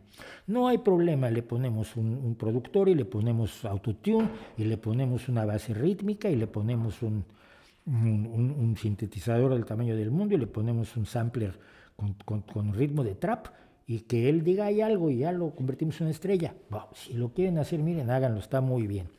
A mí no me gusta. A mí me gusta otra cosa. Y creo que hay muchas personas que tienen derecho a ver otra cosa. El problema es que la industria, y estuve viendo la lista de los 40 principales en España y me pareció aterradora. La gente tiene derecho a tener una opción. La gente tiene derecho a tener un horizonte más amplio que el que ofrece la industria más cerrada, la industria que está más comprometida con que la música la hacen los productores y no los artistas. De veras, yo el otro día vi no me acuerdo la canción, bueno, no es una canción, es un trap, pero era una tontería de 4 líneas que tenía 11 autores para la letra. Y yo decía, esto no es normal ni de lejos, ¿no? Pero está bien, si eso es lo que domina, si eso es lo que le gusta a la gente, si eso es lo que compra la gente, vale. Lo único que digo es que tiene que haber otra cosa. Y en Estados Unidos y en el Reino Unido y en la música de otros lugares hay otras opciones, sobre todo porque hay escenarios dispuestos a abrirles la puerta. Ninguna de estas personas es famosa, ninguna de estas personas se está haciendo rica como Ariana Grande o como Dua Lipa, no. Pero pueden vivir dignamente de presentarse en escenarios que yo siento que están faltando en España y que probablemente están faltando en muchos países latinoamericanos. Voy a poner un ejemplo. Es de Rachel Bachman, es instrumentista, ha trabajado como instrumentista de sesión, como acompañante de bandas, etc. Ella toca el violín, el banjo y la guitarra y además fue parte de un dueto que se llamó Sinfonía de 10 cuerdas, Ten String Symphony, de bluegrass progresivo con el violinista Christian Sedlmayr. E hizo cosas muy interesantes, recomiendo el Ten String Symphony, pero después de todo esto, en 2017 hizo un álbum de debut en el cual se llama Shame. Shame quiere decir vergüenza y cuya primera pieza es esta, donde ella habla de cómo se niega a sentir vergüenza por no creer en la religión, aunque le digan que tiene que creer, porque ella, como les pasa a muchos, como nos ha pasado a muchos alguna vez, pasa frente a la iglesia y piensa que quizás debería creer.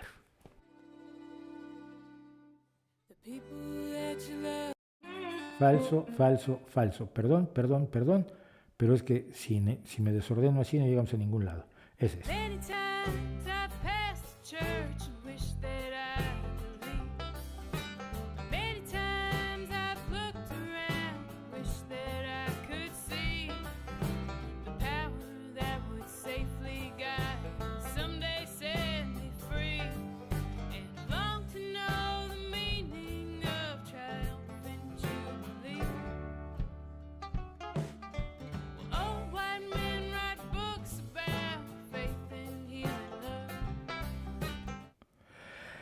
Bueno, este es lo primero que hizo Rachel Bachman y fue importante, fue ampliamente reconocido en el mundo del bluegrass y de esto que llaman, por ponerle un nombre que nunca he entendido claramente por qué se llama así, pero es el americana, que engloba partes de bluegrass, partes de country, partes del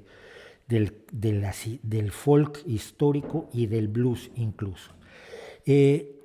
tiene esta otra segunda canción que a mí me pareció enormemente dolorosa porque es sobre su abuela y es sobre lo que te hace el envejecimiento. Hay una gran canción, por cierto, de Larkin Poe, que es Mad as a Hatter, loco como un sombrerero, por el sombrerero loco, por los sombrereros se volvían locos por el uso no me acuerdo si del plomo o el mercurio en la artesanía de la sombrerería, y hablaban de su abuelo que se volvió,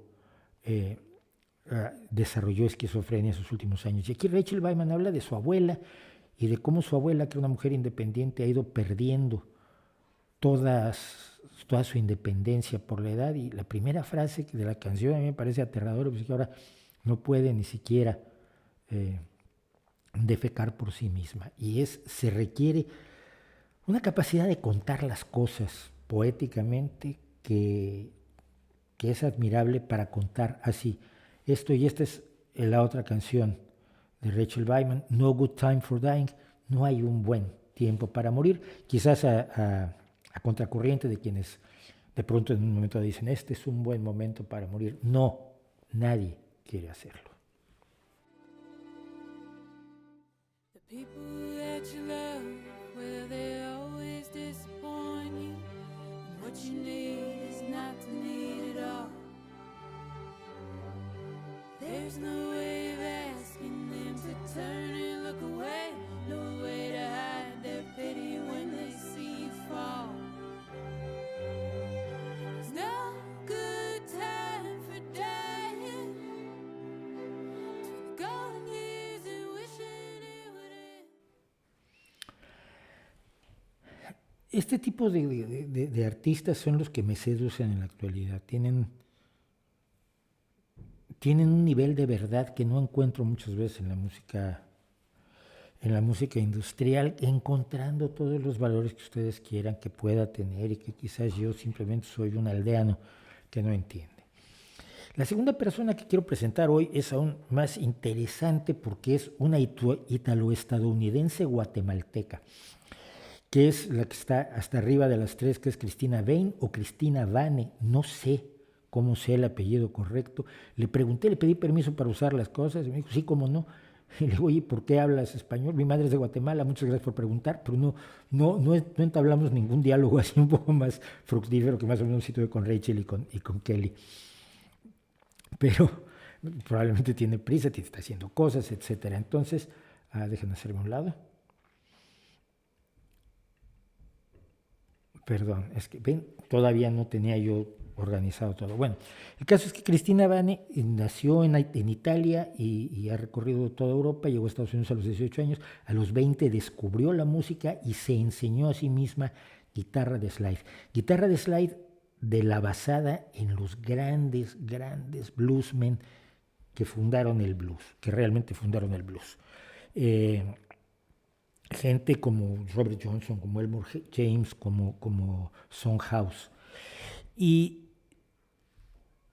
se aprendió a tocar el blues y luego aprendió a tocar el banjo con la técnica llamada de claw hammer, que es cuando pegas a las cuerdas de abajo, les pegas, no en vez de pulsarlas tirando de ellas, les pegas, las pulsas golpeándolas con las uñas, mientras que con el dedo vas llevando la cuerda aguda del banjo. La gente siempre cree que la de arriba es el bajo y no es el bajo, es la cuerda más aguda es la que llevas con el pulgar.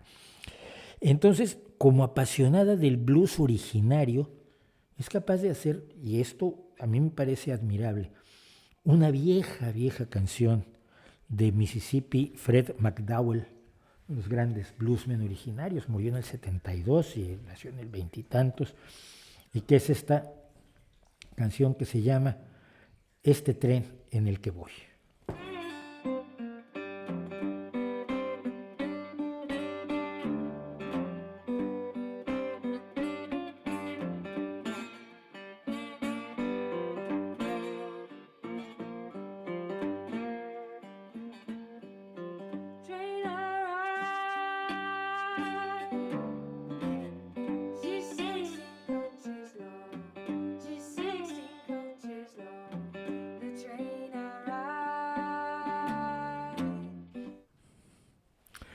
Bueno, esto fue algo de This Train I Ride de Mississippi Fred McDowell con Christina Bain. Y cuando la gente hace la música así, cuando la gente hace la música no en el estudio, no con el productor, no con el examen o el análisis previos de las tendencias de mercado, que se hace y que, insisto, puede ser legítimo que se haga, yo no voy a decir que no, pero que tiene ese saborcito a artificialidad que a algunos no nos gusta. Insisto, igual es la mejor música del mundo y yo soy simplemente un negado. La gente va y también descubre historias, porque la música cuenta historias, puede contar historias, y todos estos músicos que son en general jóvenes, que son en general que han trabajado la poesía junto con el trabajo de sus instrumentos, también van a la búsqueda de historias. Y Christina Vane cuenta esta historia de una que le contaron sobre una mujer que perdió la razón y estaba convencida que su marido la engañaba, además la engañaba con una mujer que tenía 2 piernas de palo, y cómo la hija era la que tenía que cargar con este proceso de degradación de la madre. Y esto se llama una oración por los ciegos, por el coro cuando dice: los ciegos guían a los ciegos y así es como yo te sigo a ti. Me parece absolutamente espectacular. Heat broke, the wind came, and everything was still. Rain comes, spills secrets that scatter on the hill. Mothers forgive them, they know not what they do. Daughters in turn, they will always follow you. Pray for your mothers, all that they do. Blind lead the blind, and that is how I'll follow you. Time passes on old wounds as if they... Bueno, y esto es Heat broke, the wind came, and everything was still. Rain comes, spills secrets. Perdón, estamos en la incoherencia, 1000 disculpas, insisto en el problema. Bueno, y finalmente quiero que escuchen a Kelly Hunt.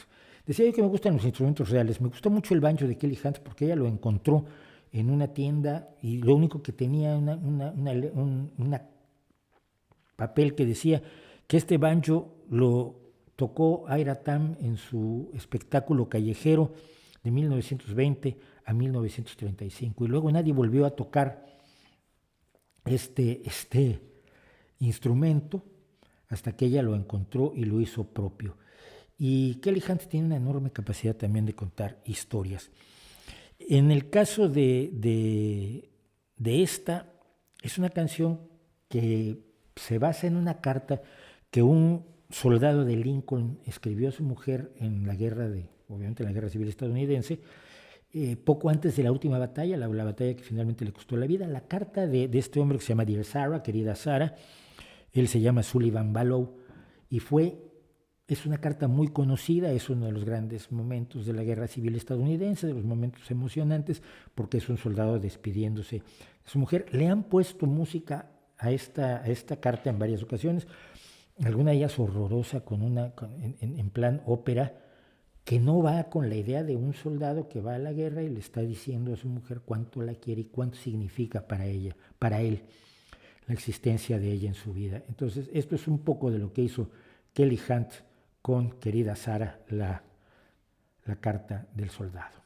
It is beyond me to describe what I feel this night. 2,000 men sleep around, perhaps the final rest they'll find before the yawning sleep of death. And I have sought within my breast a kind of a motive wrong for imperiling my life, but I could not find one, for my aim is pure and true. Siento mucho no ponerles música bailable. Siento música con un ritmo, que he puesto cosas con enorme ritmo y enormemente bailable de algunos otros músicos, pero siempre le he tenido un cariño especial a los cantautores. Soy alguien que siguió a cantautores mexicanos, desde algunos de los cuales ya no se ha de acordar absolutamente nadie, ¿no? Enrique Ballesté, por ejemplo, ¿quién se acordará de de Enrique Ballesté, que tenía una canción espectacular, que fue de las primeras que yo aprendí a tocar en guitarra. ¿Quién se acordará de muchos otros y de muchos otros españoles que pasaron por ahí, de los cubanos de los que he hablado, aunque me peleé con alguno, que se enojaron mucho conmigo porque me peleé con Silvio? Pero el cantautor tiene una dimensión que no tiene el cantante. El cantante siempre está interpretando. Es como el actor que lee las líneas que otro escribió y trata de darles vida. Es muy distinto a leer tu propia poesía, por ejemplo, o a ser el actor de tus propias obras de teatro, como lo hacía Shakespeare. El cantautor te está contando su propia historia y por lo tanto hay un nivel de verdad que yo siempre he encontrado, incluso en los cantautores más malos, pero que siempre he encontrado en los cantautores que me seduce especialmente. Estoy pensando ahora, por ejemplo, Jaime López, por ejemplo, en México, ¿cómo se llama? El de la Camerata Rupestre, por Dios, Oceransky. Hay una gran cantidad, y ahora estoy olvidándome de todos los nombres de gente a la que seguí durante muchos años. Delgadillo, por supuesto, a mí me parece un tipo brillantísimo.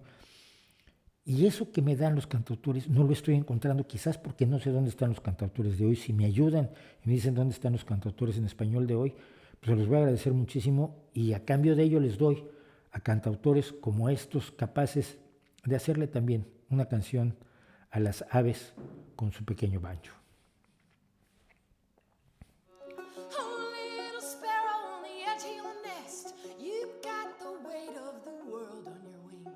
All the other birdies just up and left, and you're all alone. It's a harrowing thing just to go, not knowing how you'll do.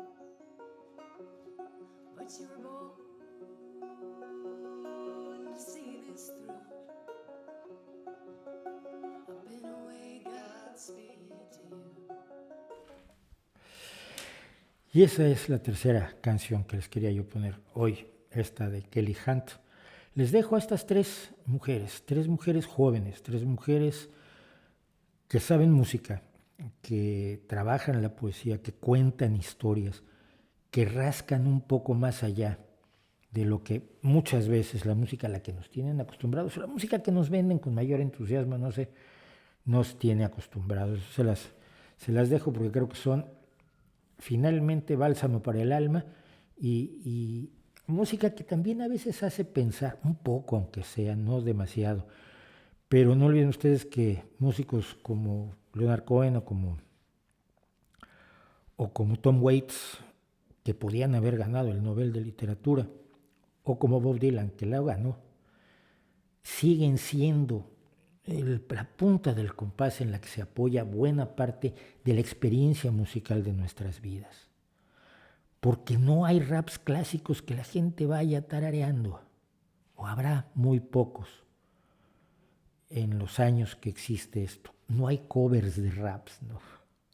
Y esto me llama la atención cuando por otro lado tenemos a quienes crean música con una intencionalidad que también, igual que lo puede ser el hip hop, el rap, lo que ustedes quieran, y hasta el reggaetón, si lo hubiere, que hablan a una parte de nuestros corazones. Y ahí se los dejo.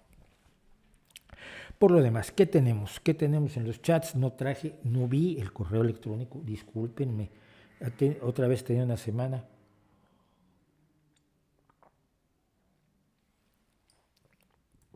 Quisiera dedicarle más tiempo a hacer mejor el streaming, a hacer mejores vídeos. Ayúdenme a comprar el tiempo. Es horrible estar pidiendo. Me siento de la patada, pero bueno,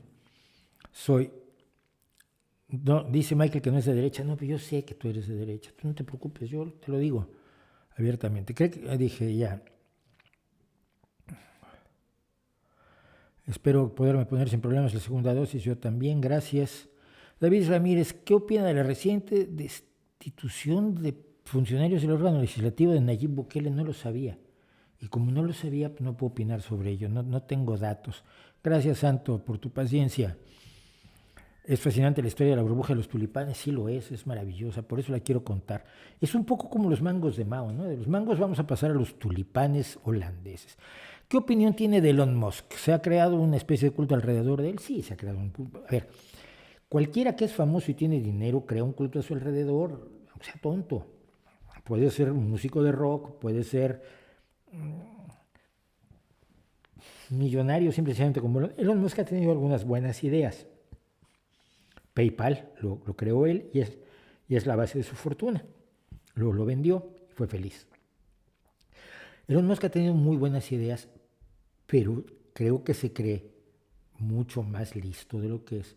Creo que se cree mucho más hábil con la tecnología de lo que cree que es. Y creo que se cuenta historias que luego resulta que no son ciertas. La del tubo de vacío en el que iba a meter un tren, por ejemplo, es una, no va para ningún lado eso y te lo dice cualquiera, pero como lo dijo Elon Musk, pues vamos a seguirle la corriente. A los ricos y a los poderosos la gente le sigue la corriente en sus peores tonterías. Y no les gusta a la gente como yo que les dice, pues es que es una tontería, es que yo soy famoso, como me lo dijo alguna vez una mujer en un debate que tuvimos, que ya he contado en muchas ocasiones, y de pronto la puse a ver, dije, usted está diciendo, está cometiendo un error por esto y esto, y dice, pero ¿cómo se atreve a decirme eso? Si yo soy famosa y salgo en la tele, y yo era un pobre diablo que venía de México, al que no conocía a nadie, y me estaba yo poniendo efectivamente... me estaba yo poniendo flamenco con una señora que era famosa y salía en la tele. Pues lo siento. Pero sí, creo que Elon Musk ha creado un mito alrededor de sí mismo que no se sostiene. En menor medida lo ha hecho Jeff Bezos, que es un tipo un poco más desagradable que Elon Musk. Elon Musk además tiene el detalle que parece como el chico de la esquina, es simpático y fuma cannabis en la radio. Lo cual a mí me parece como que no es de aplaudirle, pero a la gente le ha parecido muy de andar por casa, ¿no? No parece un millonario, porque además nunca sale de traje, como salen Jeff Bezos y Bill Gates y otros. Entonces, pero sí creo que se ha autocreado una imagen que mucha gente le sigue, porque bueno, es rico, es famoso, pero igual tiene razón, ¿no? David Triviño, ay, mano, a ver, ¿crees que en Latinoamérica debería haber un Ataturk, un Nasser, un Sankara? No sé ni quién es Sankara.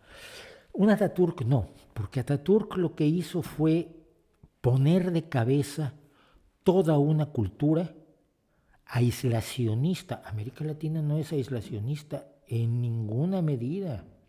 Jamás ha tenido una cultura aislacionista, porque no puede, porque América Latina está hecha por gente que ha venido de todos los lados del mundo. Porque en América Latina tienes igual a una Antonella como nuestra amiga, como puedes tener a un Fujimori, como puedes tener a gente de todo el mundo que ha ido a América Latina, mi abuelo entre ellos, mi abuelo Fernando. Entonces, no es aislacionista. Ataturk tuvo que reinventar la cultura turca para tratar de modernizar al país, porque era un país enormemente atrasado que además tenía problemas étnicos graves, todo lo cual no existe en América Latina. Igual pasa con un Nasser. Nasser tenía otra visión de unir países que eran tan profundamente diferentes que nunca se pudieron unir en realidad. La República Árabe Unida duró la víspera y el día, entonces no. Yo creo que lo que hace falta en América Latina es un latinoamericano que tenga una visión distinta de la que se ha manejado del poder desde tiempos de Iturbide y Bolívar, por decirlo rápido. ¿Debería poner la cara del técnico de sonido en la portada de muchos discos? Bueno, yo creo que sí, ¿no? Yo creo que los productores, y cuando hablas con músicos, yo hablo mucho con músicos, cuando hablas con músicos de pronto hay productores que son históricos, pero hay dos tipos de productores. Hay el productor que hace brillar al trabajador, al músico, y el productor que crea al músico, y son totalmente distintos, no puedes comparar. Se me acaba de olvidar el nombre y es para que me maten a patadas. Pues no puedes comparar al productor de los Beatles con el productor de Pitbull. Simplemente no los puedes comparar. De hecho, cuando un productor de los que creaban músicos, y cuyo nombre también se me acaba de olvidar, está en la cárcel por asesinato, Dios mío, el del muro de sonido, con los nombres soy un desastre. Cuando le encargaron un disco los Beatles a este productor del muro de sonido, el resultado fue lamentable y algunos dentro de los Beatles incluso estaban muy molestos con que este productor hubiera entrado porque no estaba trabajando para los músicos, sino estaba trabajando para su idea de la música. Ahora me van a poner verde por olvidar los nombres de estos dos productores, el primero de los cuales era, por supuesto, el quinto Beatle. El primero era el apoyo de los músicos. Pongo un ejemplo. Un día le llegó Paul McCartney al productor y le dijo, ¿qué es esto? Y le puso un disco que había escuchado de Bach, en el que había una trompeta tocando notas agudísimas. ¿Qué es esto? Entonces le explicó, no, pues es una trompeta, no me acuerdo si piccolo soprano, es una trompeta soprano, es una trompetita de este tamaño, además muy divertida cuando se toca, que se utilizaba mucho en el barroco, ahora ya casi no se usa. Y Paul McCartney dijo, la quiero para la entrada de Penny Lane. Y la entrada de Penny Lane es precisamente con esta trompeta que se usaba poco. McCartney no sabía música, sabía lo que quería.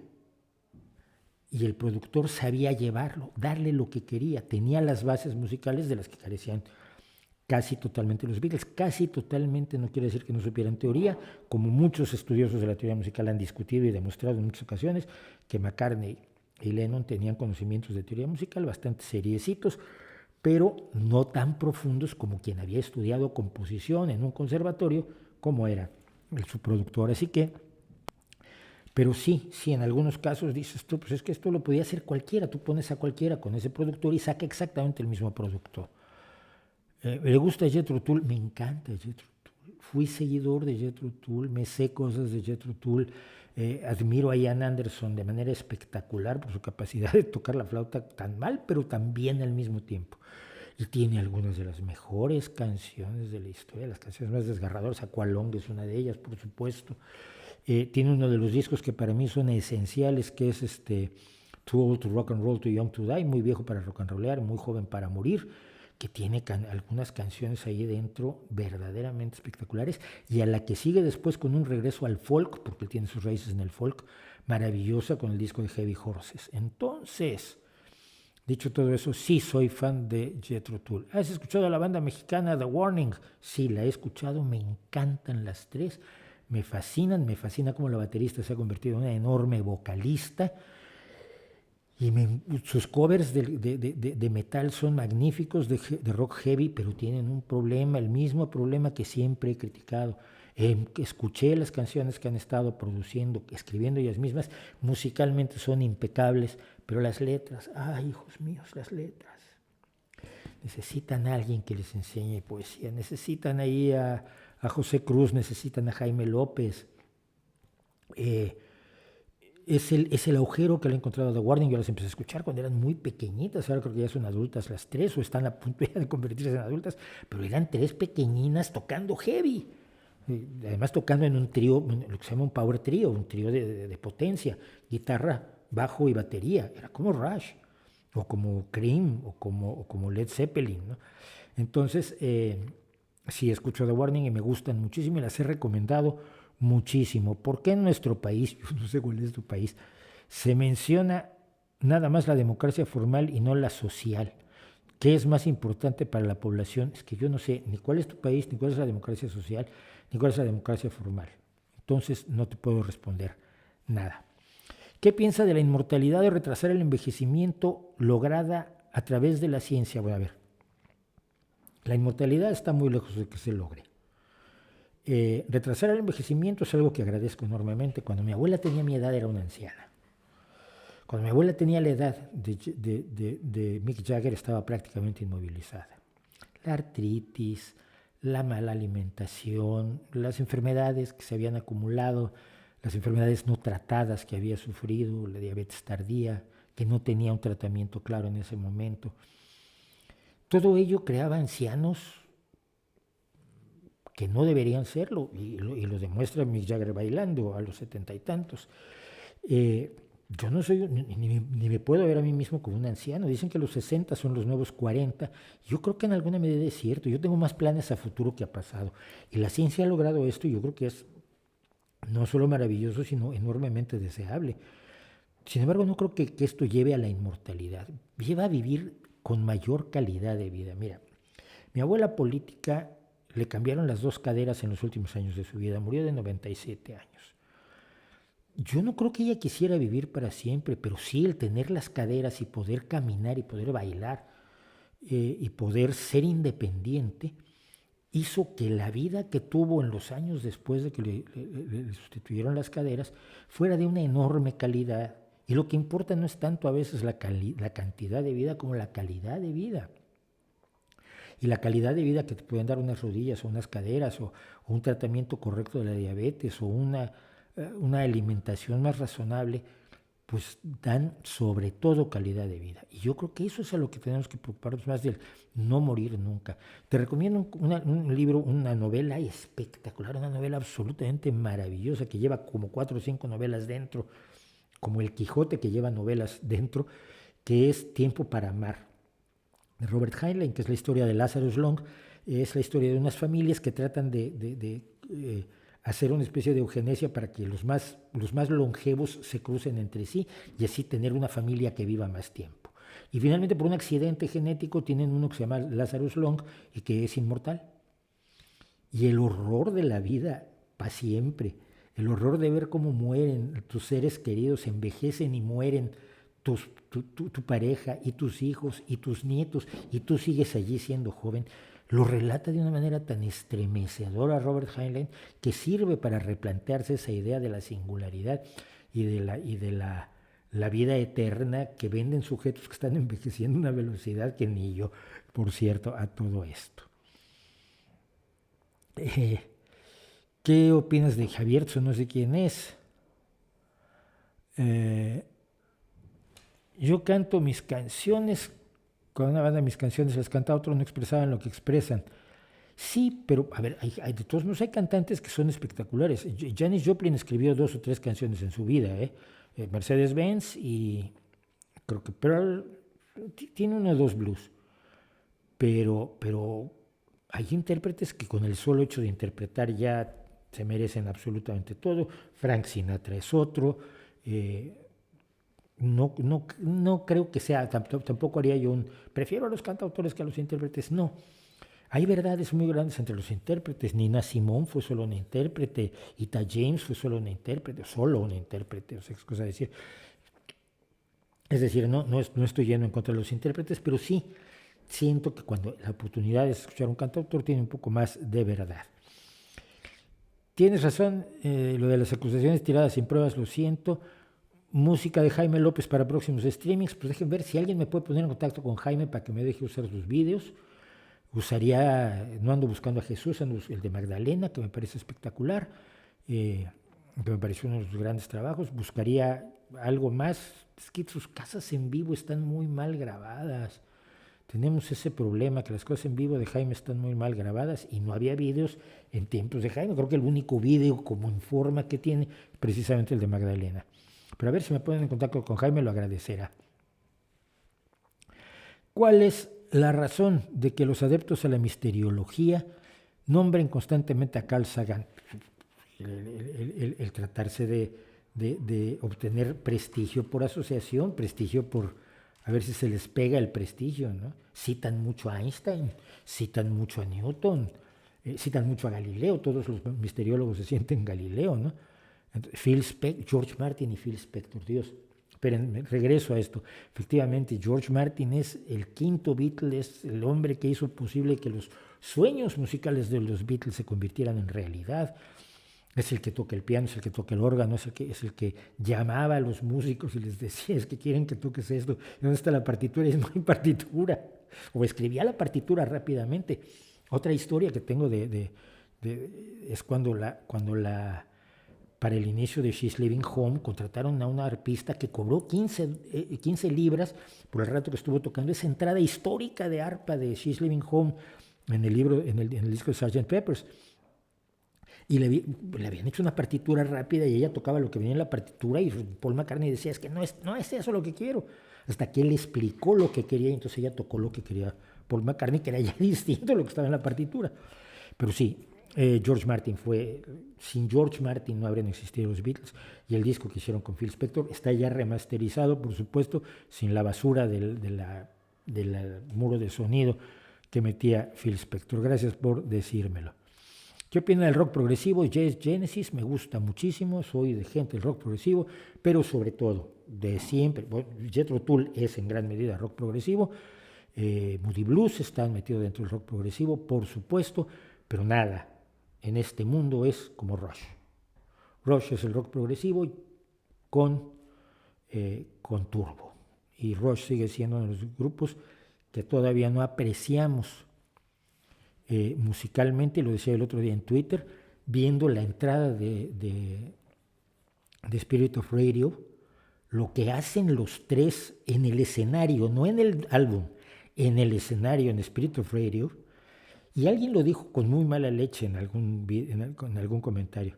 Dice: hola, me llamo Geddy Lee, toco el bajo con la mano izquierda, el sintetizador con la derecha, voy llevando el ritmo con el pie y canto. ¿Cómo estás, Ariana Grande? Es que sí, es que los niveles son así. Y Geddy Lee es uno de los monstruos más grandes de la historia del rock, y creo que no está lo suficientemente reconocido, y se nos va el tiempo, así que vamos rápidamente al cierre con este maestro.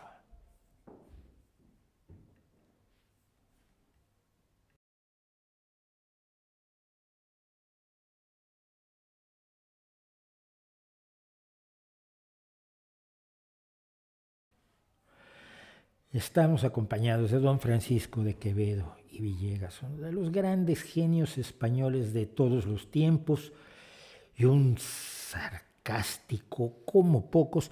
Y hace tiempo dije que me hacían falta poetas de verso medido, porque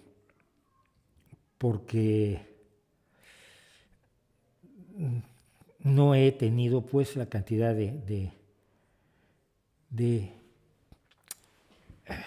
porque me he dedicado sobre todo al verso libre. Voy a hacer un lado a mano porque no tengo cámara para esto.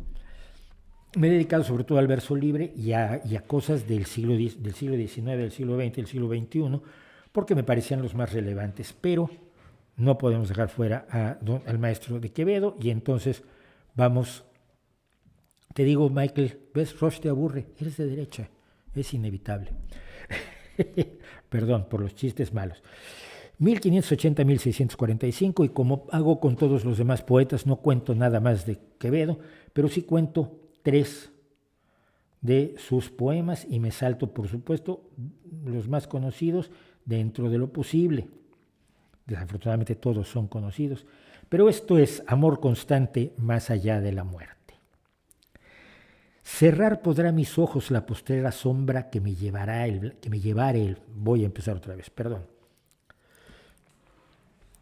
Cerrar podrá mis ojos la postrera sombra que me llevare el blanco día, y podrá desatar esta alma mía ahora a su afán ansioso lisonjera.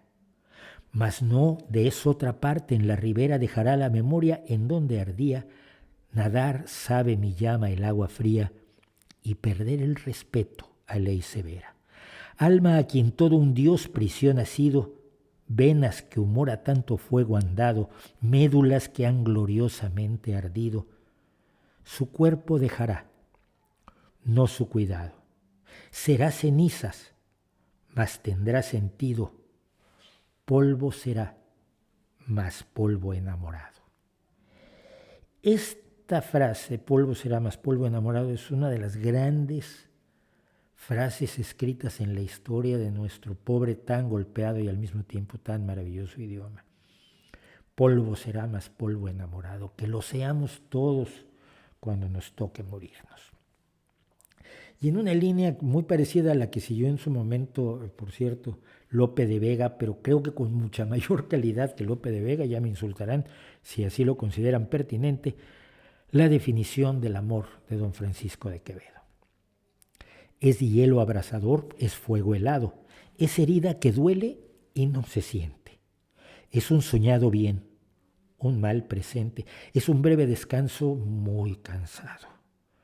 Es un descuido que nos da cuidado, un cobarde con nombre de valiente, un andar solitario entre la gente, un amar solamente ser amado. Es una libertad encarcelada que dura hasta el postrero paroxismo, enfermedad que crece si es curada. Este es el niño amor, este es su abismo. Mirad cuál amistad tendrá con nada el que en todo es contrario de sí mismo. El amor es contrario de sí mismo, yo estaría de acuerdo muchas veces con el maestro Quevedo.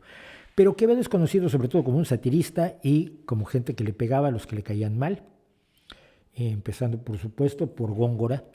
Y en esa guerra entre el culteranismo y la simpleza de Quevedo, yo siempre he sido enemigo de lo culterano, en la música, en la poesía, en la literatura, en el cine y en todo eso, y por lo tanto, por eso he sido y soy y seguiré siendo siempre un aldeano. Pero a de estos jueces que venden sus decisiones, a un juez mercadería, le dedica lo siguiente el señor Quevedo. Las leyes con que juzgas, oh batino, menos bien las estudias que las vendes. Los que te compran solamente entiendes, más que Jasón te agrada el vellocino. El humano derecho y el divino, cuando los interpretas, los ofendes. Y al compás que la encoges o la extiendes, tu mano para el fallo se previno. No sabes escuchar ruegos baratos y solo quien te da te quita dudas. No te gobiernan textos, sino tratos. Pues que de intento y de interés no mudas, o lávate las manos con Pilatos, o con la bolsa ahórcate con Judas.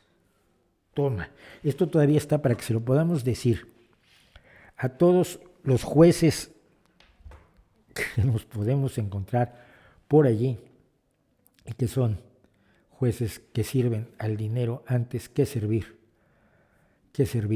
a la decencia, a la realidad y sobre todo a la justicia, que las leyes pretenden incorporar, aunque a veces no lo logren. Bueno, y con esto estamos llegando prácticamente al final. Voy a buscar un par de cositas más que podamos ver. ¿Qué tal los Yetro, que quisieron burlarse de los excesos del rock progresivo y acabaron creando una obra maestra perfecta del género Thick as a Brick? No creo que se estuviera tratando de burlar del progue, pero para nada. Para nada. He visto análisis profundísimos de Thick as a Brick y ninguno va realmente por ese lado, de verdad. Igual lo es, no lo sé, pero no estoy convencido.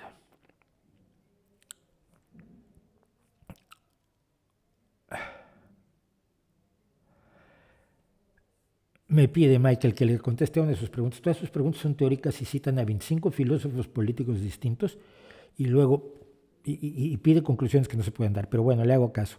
Le respondo a esta. ¿En qué no se equivocó Marx o en qué sí que tenía razón respecto al capitalismo libre mercado? Por cierto, aunque dice que no es fan de él, porque hace unos años tenía una estatua de este en su casa, que no es una estatua. Ay, Dios mío. Bueno, a ver. Marx no se equivocó en muchas cosas. Marx no se equivocó al analizar ciertos elementos de la economía y del funcionamiento del capital que siguen siendo válidas hoy en día y que estudian los economistas. En lo demás se equivocó.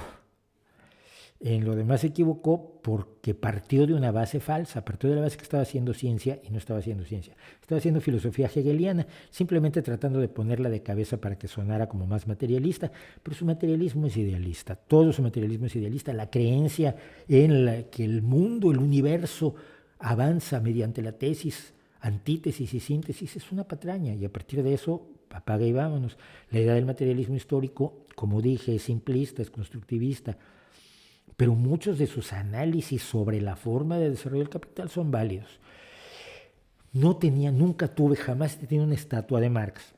Lo que tengo es una hucha con la cabeza de Marx que dice Das Kapital y en la que echaba yo dinero y luego sacaba el dinero porque me parecía muy divertido que solo tuviera un céntimo mi hucha de Marx. Me parecía enormemente paradójico que este mundo pudiera crear una hucha con la efigie de Carlos Marx, donde pudieras guardar el dinero y que te la vendieran. Era como abofetear al camarada Marx 2 veces al día. Me parecía muy divertido, entonces compré la hucha. Y si vas a las explicaciones que doy en mi blog sobre las cosas raras que la gente cree sobre mi anillo y por qué me he visto de negro y por qué tenía yo a Marx, pues está allí. Es una hucha y es una hucha divertidísima, me encanta, la sigo teniendo y me recuerda que cualquiera que dice tengo la verdad total, absoluta respecto de la historia porque soy filósofo, puede acabar siendo precisamente lo contrario de lo que realmente es.